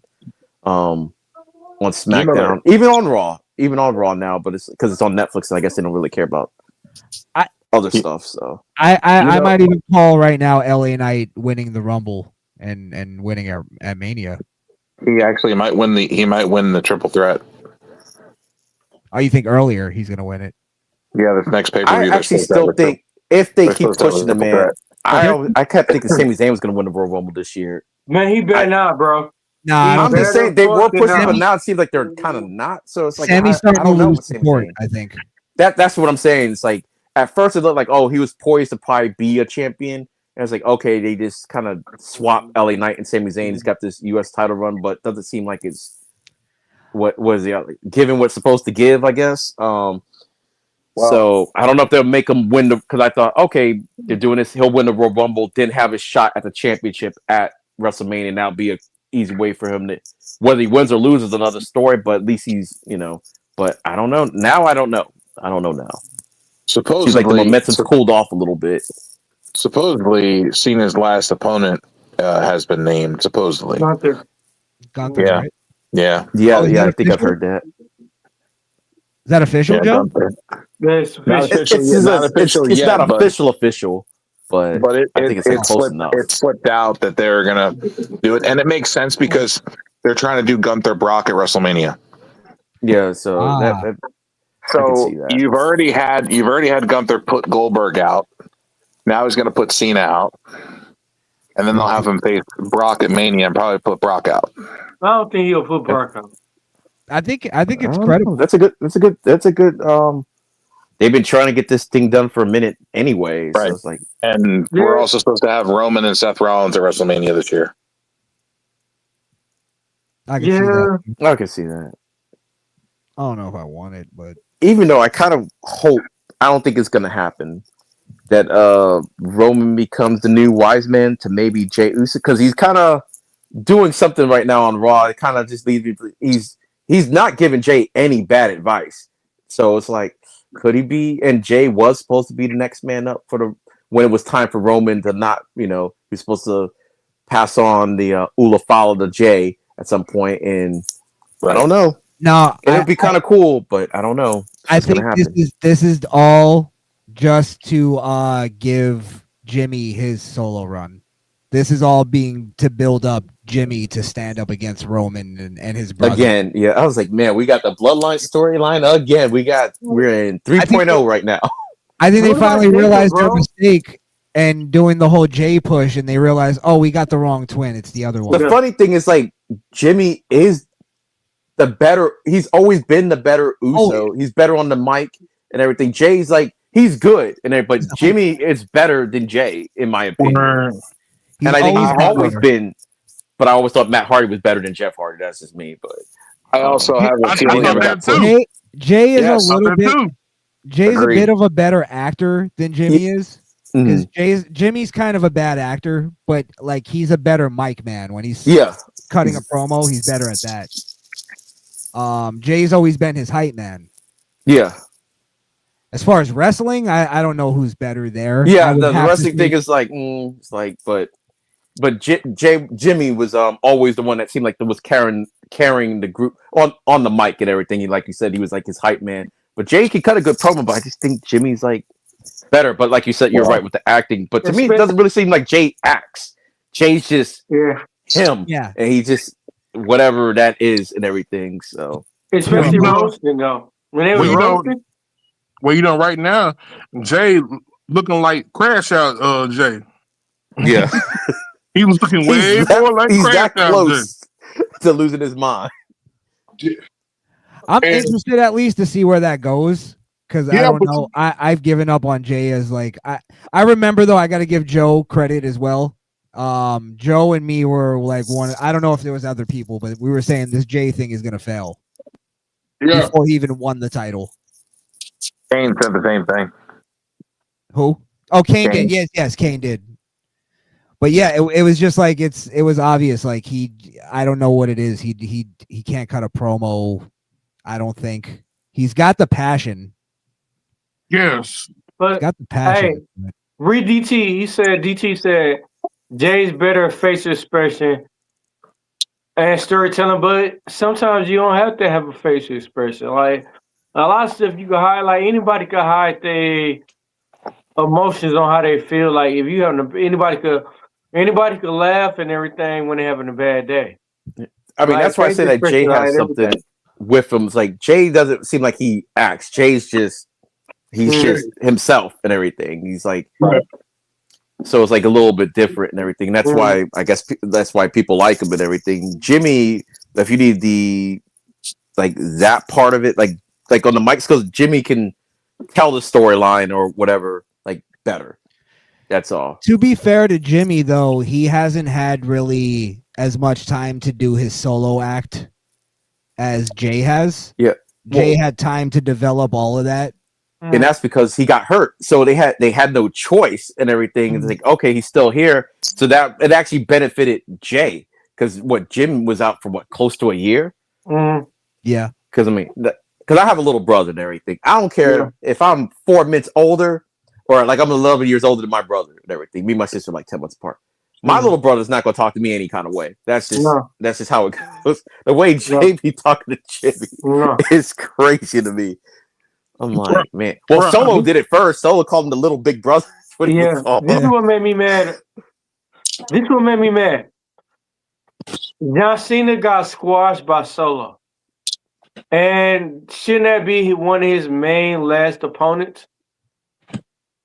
Maybe, like, but then they did nothing with Solo after the fact that he put down. So, like, most people don't even remember it until you, like, bring it up. Yeah. They'd be better off doing Jacob versus John Cena. You got squashed by him. Like, they made Solo squash John Cena. And I didn't like that. Then the next match then he was just back to Solo instead of just using that as a catalyst to raise him up. In fact, they think they did it backwards with him anyway. Like going up the champion, the way he's on now, that's the way I think it should have been. Yeah. Like, okay, start with the U.S. title or IC belt and everything, then move up. But they immediately threw him in a match with Cody Rhodes. We knew he wasn't winning that. Yeah. And then anything like y'all they let what was it? They let Jacob Fatu be Solo. Hold on. How did that go? No, Solo beat Jacob. Solo beat Jacob. Title. And then y'all let Sami Zayn win. And which y'all should have let Jimmy beat Solo. I just don't agree with this Sami Zayn storyline, bro. Like, y'all giving it to him. Well, the problem is with Solo is they were trying to find like this, like what he is and what his talent is. Like he's decent in the ring, I guess, but like what is he? And then we all kind of like found out like, oh, Solo's actually like a really funny guy. Like, he's actually genuinely funny. He makes funny facial expressions. He says funny shit. And then they're like, okay, let's not make him do that. It's like, bro, you found the thing. He's funny. He may not be, he's not a Roman. He's not a Jacob. Let him be funny. I don't know what you do with that, but you gotta, like, he might have taken more on the Rikishi genetics of like where Rikishi was more of a funny, fun-loving guy. Because I like the fact that he is funny, but when it's time to be serious, Solo could be, and I like the fact that he can kind of switch it off and on. And I think that's why he was probably off TV, so they could kind of recalibrate that a little bit, because I guess he's going to be coming back pretty soon. I've been watching the vignettes and everything, so I'm like... Well, I think that would be great, is him being like funny backstage and somebody taking one of his jokes too seriously, and they push him and he fucking bows up. And it's like, oh, wait a minute, I'm fucking with Solo. I forgot. But Jimmy should have been the one that beat Solo instead of Sami Zayn. But that's a character trait, because even in real life, when the funny guy in the room gets really angry and shit, sometimes that's even more scarier than when, you know, somebody you expect to be like that. Like that's, I don't know, there's something to, especially when you're a big dude and you're intimidating, you know, physically. I don't know. To me, Sami Zayn is overhyped, bro. To me, Sami Zayn, like, well, to me, the whole thing I agree with the Jimmy part, only because the way they were kind of pushing Sami was like, I get it. You never had the U.S. title, but you were in that position already. You're like a 3-time, I think 3 or 4-time IC champion. You're trying to push you to be a world champion. So why, you know, that was the thing I just didn't get. I was like, that's why I was surprised when he won. I'm like, but it's kind of the Damian Priest thing. 1 week he said, yeah, I want to be the champion. Then you cut the promo talk about you want Jacob when he was the U.S. champion. Like, wait, what? Like, doesn't make any sense. Like, you're a made. I'm still a believer. Once you're made man, you're always a made man. Yeah. Even if you never get the championship again, you're always in that title picture. So if someone gets hurt, whatever, it's like we could just put because you're a former world champion. Me going backwards, unless it's rare cases like a Sheamus, because so he can become a Grand Slam champion. So it makes sense that he's always trying to get the IC belt because it's the one belt he never had. Unless it's something like that. I mean, I'm like, once you go up, you don't come back down. But that's me and everything. That's my personal bias. I think the problem is they're overbooking Sammy. Yeah, like he's like there's a lot of things that Sammy won that he shouldn't have. Like for instance, the Karrion Kross match, he should have lost that. I thought Karrion was going to win that match. Yeah, he should have. Now we know everything that we know now and everything. It's like, okay, I guess that's why he did. But to me, I thought he was going to win that match and everything. Well, point being, I think Sammy's just like because I'm starting to hear like at least there was like one time last time I watched like the crowd was actually booing him at one point. Oh, they that started like not this. I know they did during the Cena thing, but it was like kind of. I think that's kind of when it was. Was he the first defense? I think it was Cena. Yeah, they were booing him during Cena. Yeah, but I cut that slack because I'm like, all right, maybe it's just they love Cena so much they don't know this guy or whatever the fuck. But I don't know. It was weird. It was weird. But I was shocked that he won it. Carried on at all because I haven't been fully. It hasn't only because of like he fought Evans not last week, the week before, and I don't think they were booing him then. I think the booing has died down on Sami Zayn. Maybe because the match was so good with Evans and him that everybody got into it and stuff. I can't remember. I think he fought Dragon Lee one week in Hayes. I want to say I think there was some booing when he was fighting Hayes because people kind of wanted Hayes to win that match and everything. The problem is when you're booking a guy like Sami Zayn to win everything, it kills his character. His character is supposed to be like he's an underdog, lovable loser kind of deal. And then you won over. And that's why to me, him winning the U.S. title didn't make any sense to me. It's like, okay, just carry it forward and have him just try to climb up the main title ranks and just have him like because the Gunther thing. Even though I do think Chad Gable should have been the one that fought Gunther for the IC belt at WrestleMania, but that's neither here nor there. Because I'm like, they had Sami Zayn do it because of he's like you said, the ultimate underdog and stuff. So how do you have an underdog now do a tournament? Not a tournament, but a challenge. Yeah, the open challenge, and that's why he shouldn't have been the champ. That's why I'm like he shouldn't have been the champion in the first place and stuff. That's all. No, Jimmy Uso should have been champion before fucking Sami Zayn, bro.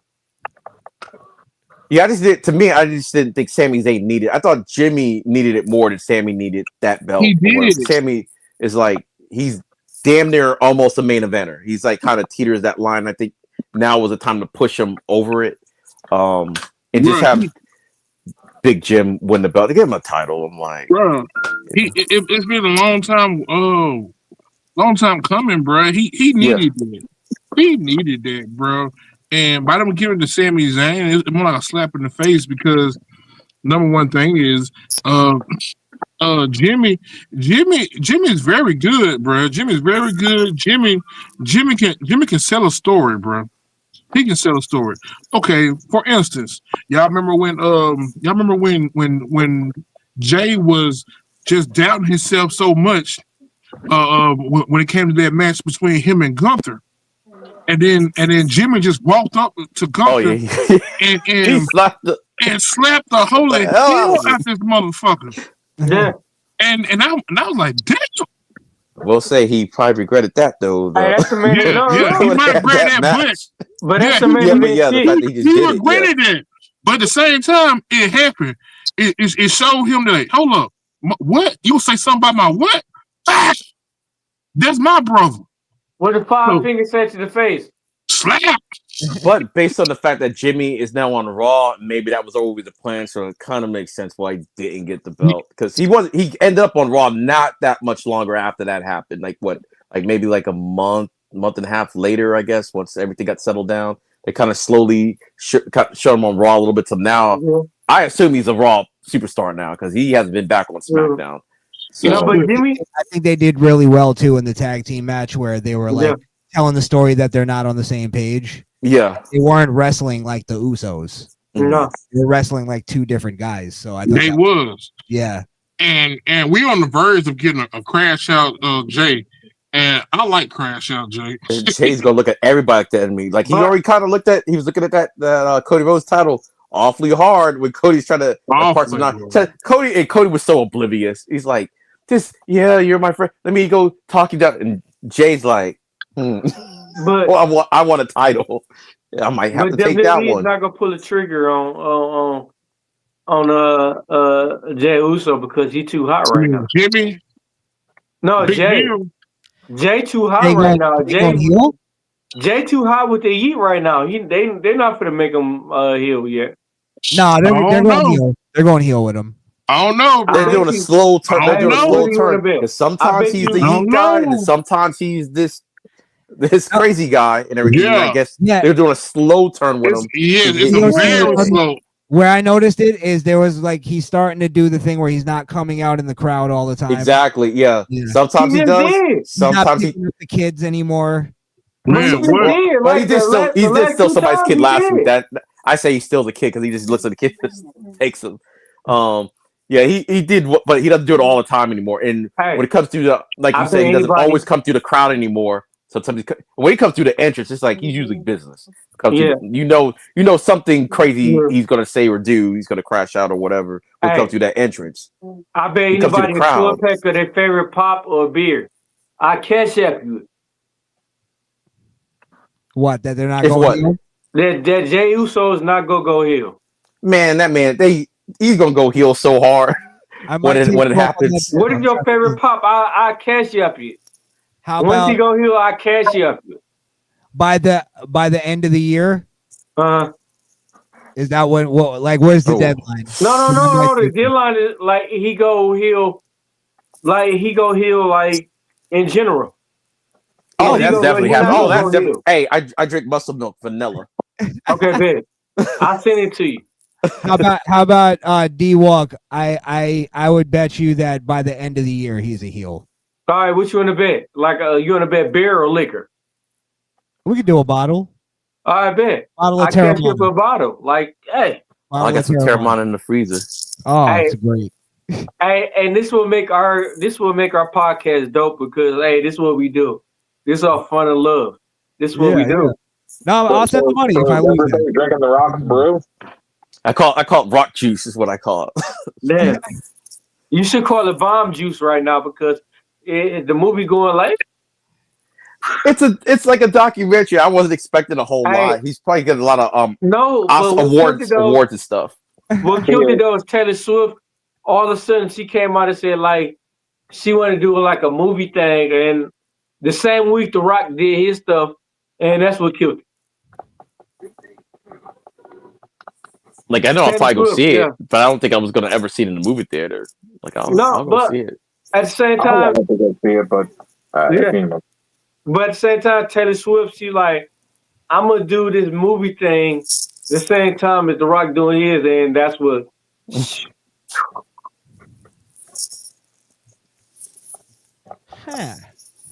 Yeah, because the Taylor Swift got the same. She got something going on the same week The Rock had his movie going out with. And I knew something with Taylor. I didn't know what it was or whatever the case, but I did know something Taylor Swift over the weekend or something like that. But I didn't know like what it was. Yeah, man, that's how big she is. Like, I don't even really follow her like that, but even I heard something was going on with her. No, she was single. Yeah, I would have followed her and everything. Hey, that's something you what I mean? Like, hey, I'd have been knocked her up and everything. You know what I mean? Taylor Swift and everything. Taylor Swift is kind of like the Beehive. You don't want those problems. Man, I don't care. You don't want You don't want Taylor Swift coming after you. She a billionaire, bro. Right. She's a billionaire. Yeah. Hey, if she tell me, hey, you ain't gotta work. Hey, I better not see you. All you do, I want you to do is cook for that. I'm cooking the whole time and everything. Like, Hey, when girls try to talk to me, I'm keeping my head down, all that, bro. Like, hey, a billionaire? What? I'll be on my best behavior with a billionaire, bro. You have a best behavior? Yeah, right. God damn it, Joe. I thought you went to sleep, man. God damn it. What best behavior would that be? Drunk, high, or talking too damn much? Which one would it be? God damn it. Did you got something else better to do? Actually, this is Joe's show right now. I'm doing what I gotta do. His best behavior is still worse than all of our worst behavior. Man, what? So your best gotta get a whole lot fucking better. His best's gonna have to get a way better. Hey, you worse than the devil, bro. I'm letting you know that. You worse than the devil. Like I said, the devil has a seat. He's saving the seat for you. He's keeping it warm. Wow! Damn. Look how you acting. Hey, can I get any kind of help, bro? Is somebody gonna speak up for me? Play off, Joe. Don't worry. He's got that throne. He's keeping the throne warm for you. Hey, well, guess what? If you keep the throne warm for me, guess what? Your room you in? You right next to me, buddy. Hey, so is Kane, so is EOD, and so is Christian, bro. Yeah, we gonna be roommates. No. I already told you volunteer this. for that. Hey, I already told you this. If he see me, he gonna try to offer me a job. Hey, don't drag me into this. Hey, I'm Catholic. I go sit in the room, tell a priest what I've done bad. I say my prayers, and I'm good to go. Move on. Wow! Yep. I'm all forgiven. Confession. Right. Hey guys, I got to get out of here. All right, take it easy. Yes, thank you, bro. It was nice talking to you. Talking to EOD for the first time. Yeah, for the first time, not for the last time. Hopefully, definitely, man. Before you go, John, two things. One, obviously the socials. We'll do that here in a second, but let's get your final thoughts on the TKO, situation. What are your final thoughts? I just don't think they have a good grasp of what wrestling is and what the wrestling fans want and what we are. I don't mean that in an insulting way. Just saying it is what it is. And they're approaching this from a very corporate standpoint, and they're just looking at everything as like numbers, and that's not how wrestling has ever worked. And yeah, it's supposed to be a blue collar man's, kind of thing, entertainment for the kids, for their families, and you're just cutting all those people out, and I think it's a shame. And yeah, I hope it doesn't kill wrestling, because it's like I said earlier, I've been watching it since I was 4 years old, and I would love to be able to take my kids someday to a wrestling event, because that's what my father did with me. And again, I hope that doesn't die. So that's my final take. And I know we're all wrestling fans, and we all have like sort of a sentimental thing with it. So yeah, that's just I just hope TKO doesn't kill it, but sadly it looks like it's going that route. So, let's just hope for the best. Okay. I agree with you 100%. I like the way you worded it. I really do agree with what you're saying. I feel like it's the end of the line. I feel like TKO is just drawing us closer and closer to the edge of that cliff before they're going to push WWE off the cliff. Yeah. And you feel helpless. You're like, there's nothing I can do about this. I want to throw you guys a lifeline, a rope, and save you. I want to be like Spider-Man. Everybody gets one, but at the same time, like, y'all fucked yourselves. I was like, I'm just going to watch you die. Yeah. It's almost like I want to like do the thing of like, you know what, I'm not going to watch just to show them, but then they'll just sell it to Saudi Arabia, which is even worse. So it's like we're kind of fucked. Well, that's what I'm doing, though. I'm not watching. I've taken a stance. I've made a stand. I'm not watching any WWE product. I refuse to give them my viewership, because viewership equals dollars and cents in this world. Well, let me say this. When TKO ruins wrestling and the wrestling podcast scene is all dried up, I have a nice place for you guys over here at Misfit Nation. Oh, man. You're all welcome. Just get into pop culture or movies or whatever. We'll do something else. Oh man, that'd be dope, bro. I'll wear my red hat. Yeah. There you go. And speaking of which, you can follow me over at on YouTube at the Misfit Nation Podcast or Rumble at the Misfit Nation. Yeah. You can follow or at the Misfit Nation on X as well. You can also follow me at Krishan the Don, spelled like it is on the screen. Yeah. At Krishan the Don on X. Yeah. EOD, I got to get you on X. Are you on there? Yeah. All right, cool. I'll find you. Hey. It's end of day is 33. Yeah. Cool. Or just go on my link tree. Everything's on my link tree. Yeah. Gotcha. And Krishan is the truth, bro. Like y'all, man, y'all gotta check this man out. He the truth, bro. Krishan, we're all getting hit with the link tree, man. You get one link and you can put everything on there. It's like, the lazy man's promo. I got to get into that because I'm lazy as fuck with promo. So yeah, all you do is set it up, and then once you set it up, you just got to give the one link, and then once they go to that one link, they can have all your links. Nice. Yeah, I'm definitely gonna set that up then. Yep, that's why I did it. Yeah. And I want you guys on Rumble one of these days because I'm telling you, I got a Rumble. Haven't been on it in a bit, but I got one. Yeah. Hey, Joe, maybe you could fill him in on what I was telling you guys last night about Rumble. Because yeah, I'll definitely do that. Yeah, definitely. All right, guys, thank you so much. All right, Kane, take it easy. Much love, brother. Thank you. Much love, man, bro. thank you, bro. All right, guys, much love, all of you. Later. Much love, man. Hey. Take it easy, bro. Yes, sir. Hey, we got anything else you want to say? He's a good guy, man. EOD. Man. I'm glad you finally got a chance to meet Krishan. He's a really nice guy. Yeah. Does really good things on his show. Misfit Nation Podcast. They don't pull no punches, man. They talk truth, and they like debating. So if you want to debate something that they're talking about, and you have facts and you want to go with it, then definitely head over there. Yeah. They would love to. They love debating. Then they'll bust your balls if you fucking up. They'll bust your balls. Yep. Yeah, you got it. When you go over there, man, you better come with facts because they will look for them. They will look for the holes in your facts. Yeah. Hey, for real. Well, that means it's a good debate then. Yeah, no, they'll find holes in your facts usually.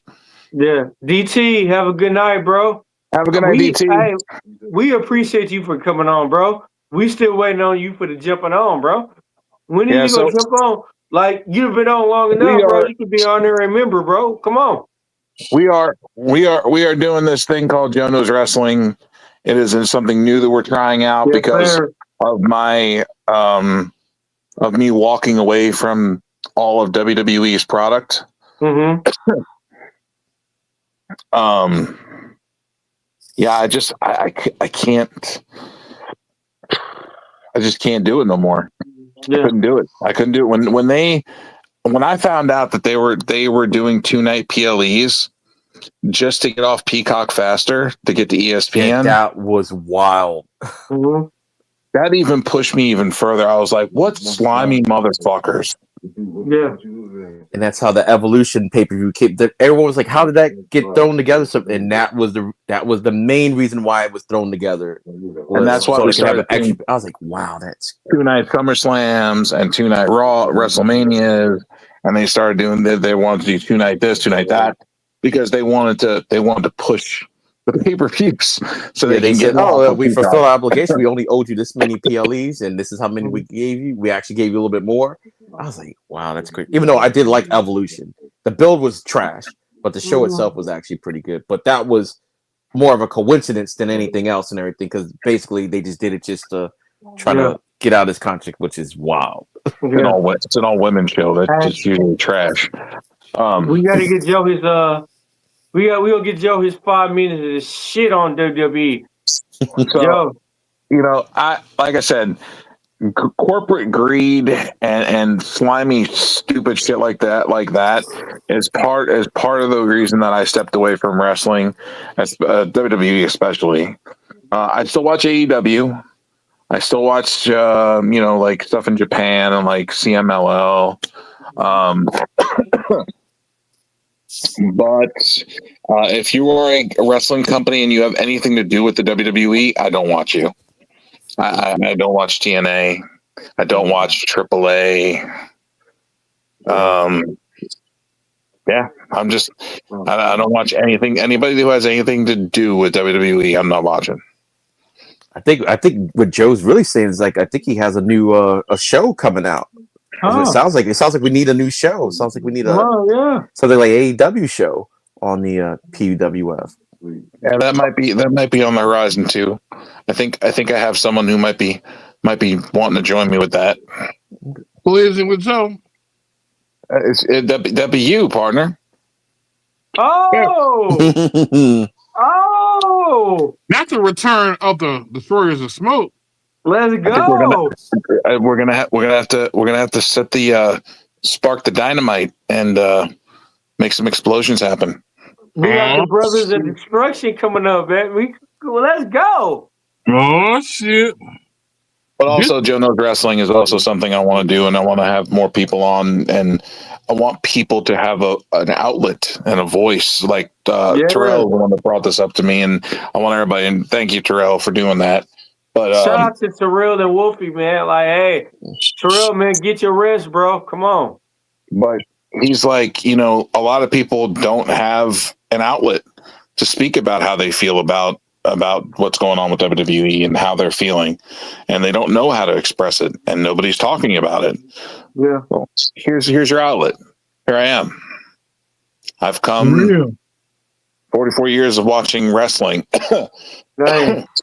You gotta let the real Joe out. Never thought I would walk away from WWE product. Never thought I would walk away from it. But here we are. 2025, I walked away. Mm-hmm. Too much money, too much greed, too much corporate politics and bullshit. Bad storylines to add to that. It's just got to the point to where it's not worth it to watch it anymore. It's gotten to the point where the product has gotten so bad that I had nothing good to say about the product anymore. Yeah. Y'all let the real Joe come out now. Just the real Joe. So I'm just going to be that outlet and that voice. Hopefully that, other people can come in and chime in and talk and, express how you're feeling about it. Mm-hmm. Yeah. I want other people to be able to talk about stuff. I want them to be able to get their feelings out, and I want them to be able to talk about because wrestling means a lot to me. It's been part of my life my entire life. I've been in the wrestling business. I've been backstage at the wrestling business. Yeah. I've trained and I've watched and I've learned and I've done a lot. I know a lot about the business. Yeah. It's not just what you see on TV, because I know all the fan stuff, but I also know the stuff that you don't want to know about. Mm-hmm. Yeah. Behind the scenes stuff that a lot of people don't want to know about. Oh yeah. The dirt. Yeah, the good part. That's not the good part. Some of that shit's dirty. You know what I mean? The good part, the bad part, like, you know what I mean? Come on. Like guys not getting paid. Yeah.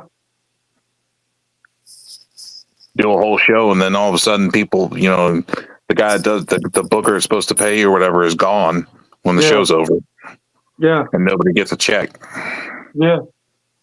Or the guy we at the party and the guy screaming about he kicked me in the face the whole night. He kicked me in the face for real. Oh, you remember that, Joe? Yep. Hey, it was a dude that looked just like Matt Hardy. The whole night at the party, he kicked me in the face. It was crazy. It was funny, bro. Yeah, he was doing it as a stand-up comedy joke. Yeah, and it was funny, man. Oh my god, man. We'd be in the middle of a conversation. He would just run out of nowhere and be like, "But he kicked me in the face." Yeah, man. Like I said, it hurt. Best times with the behind-the-scenes stages with professional wrestlers is the most funniest because you don't see what people see. Like they're cool just like us. No, they're so. It's very late, Except for very Mickey late. James. Except for Mickey James. But she's changed over the years. I think when she got married and had kids, and you know what I mean.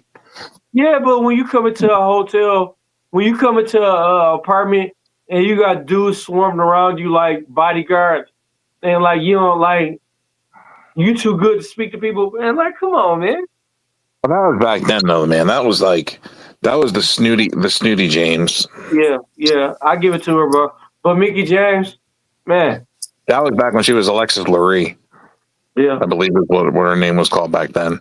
yeah, But true. that's back then. That was when she was like way in the beginning. Yeah, she was. Man, that was like 20 years ago. Okay, so I give it to her. Okay. Jesus, I'm old. Oh man. Yeah, man, that was like 20 years. Don't even seem like that long ago, and I'm like, God, bro, that was like that was back in the day when she used to like nobody liked her. Like she used to rat people out like to the to the trainers and the promoters and shit. Like so like nobody wanted to fucking say anything to her.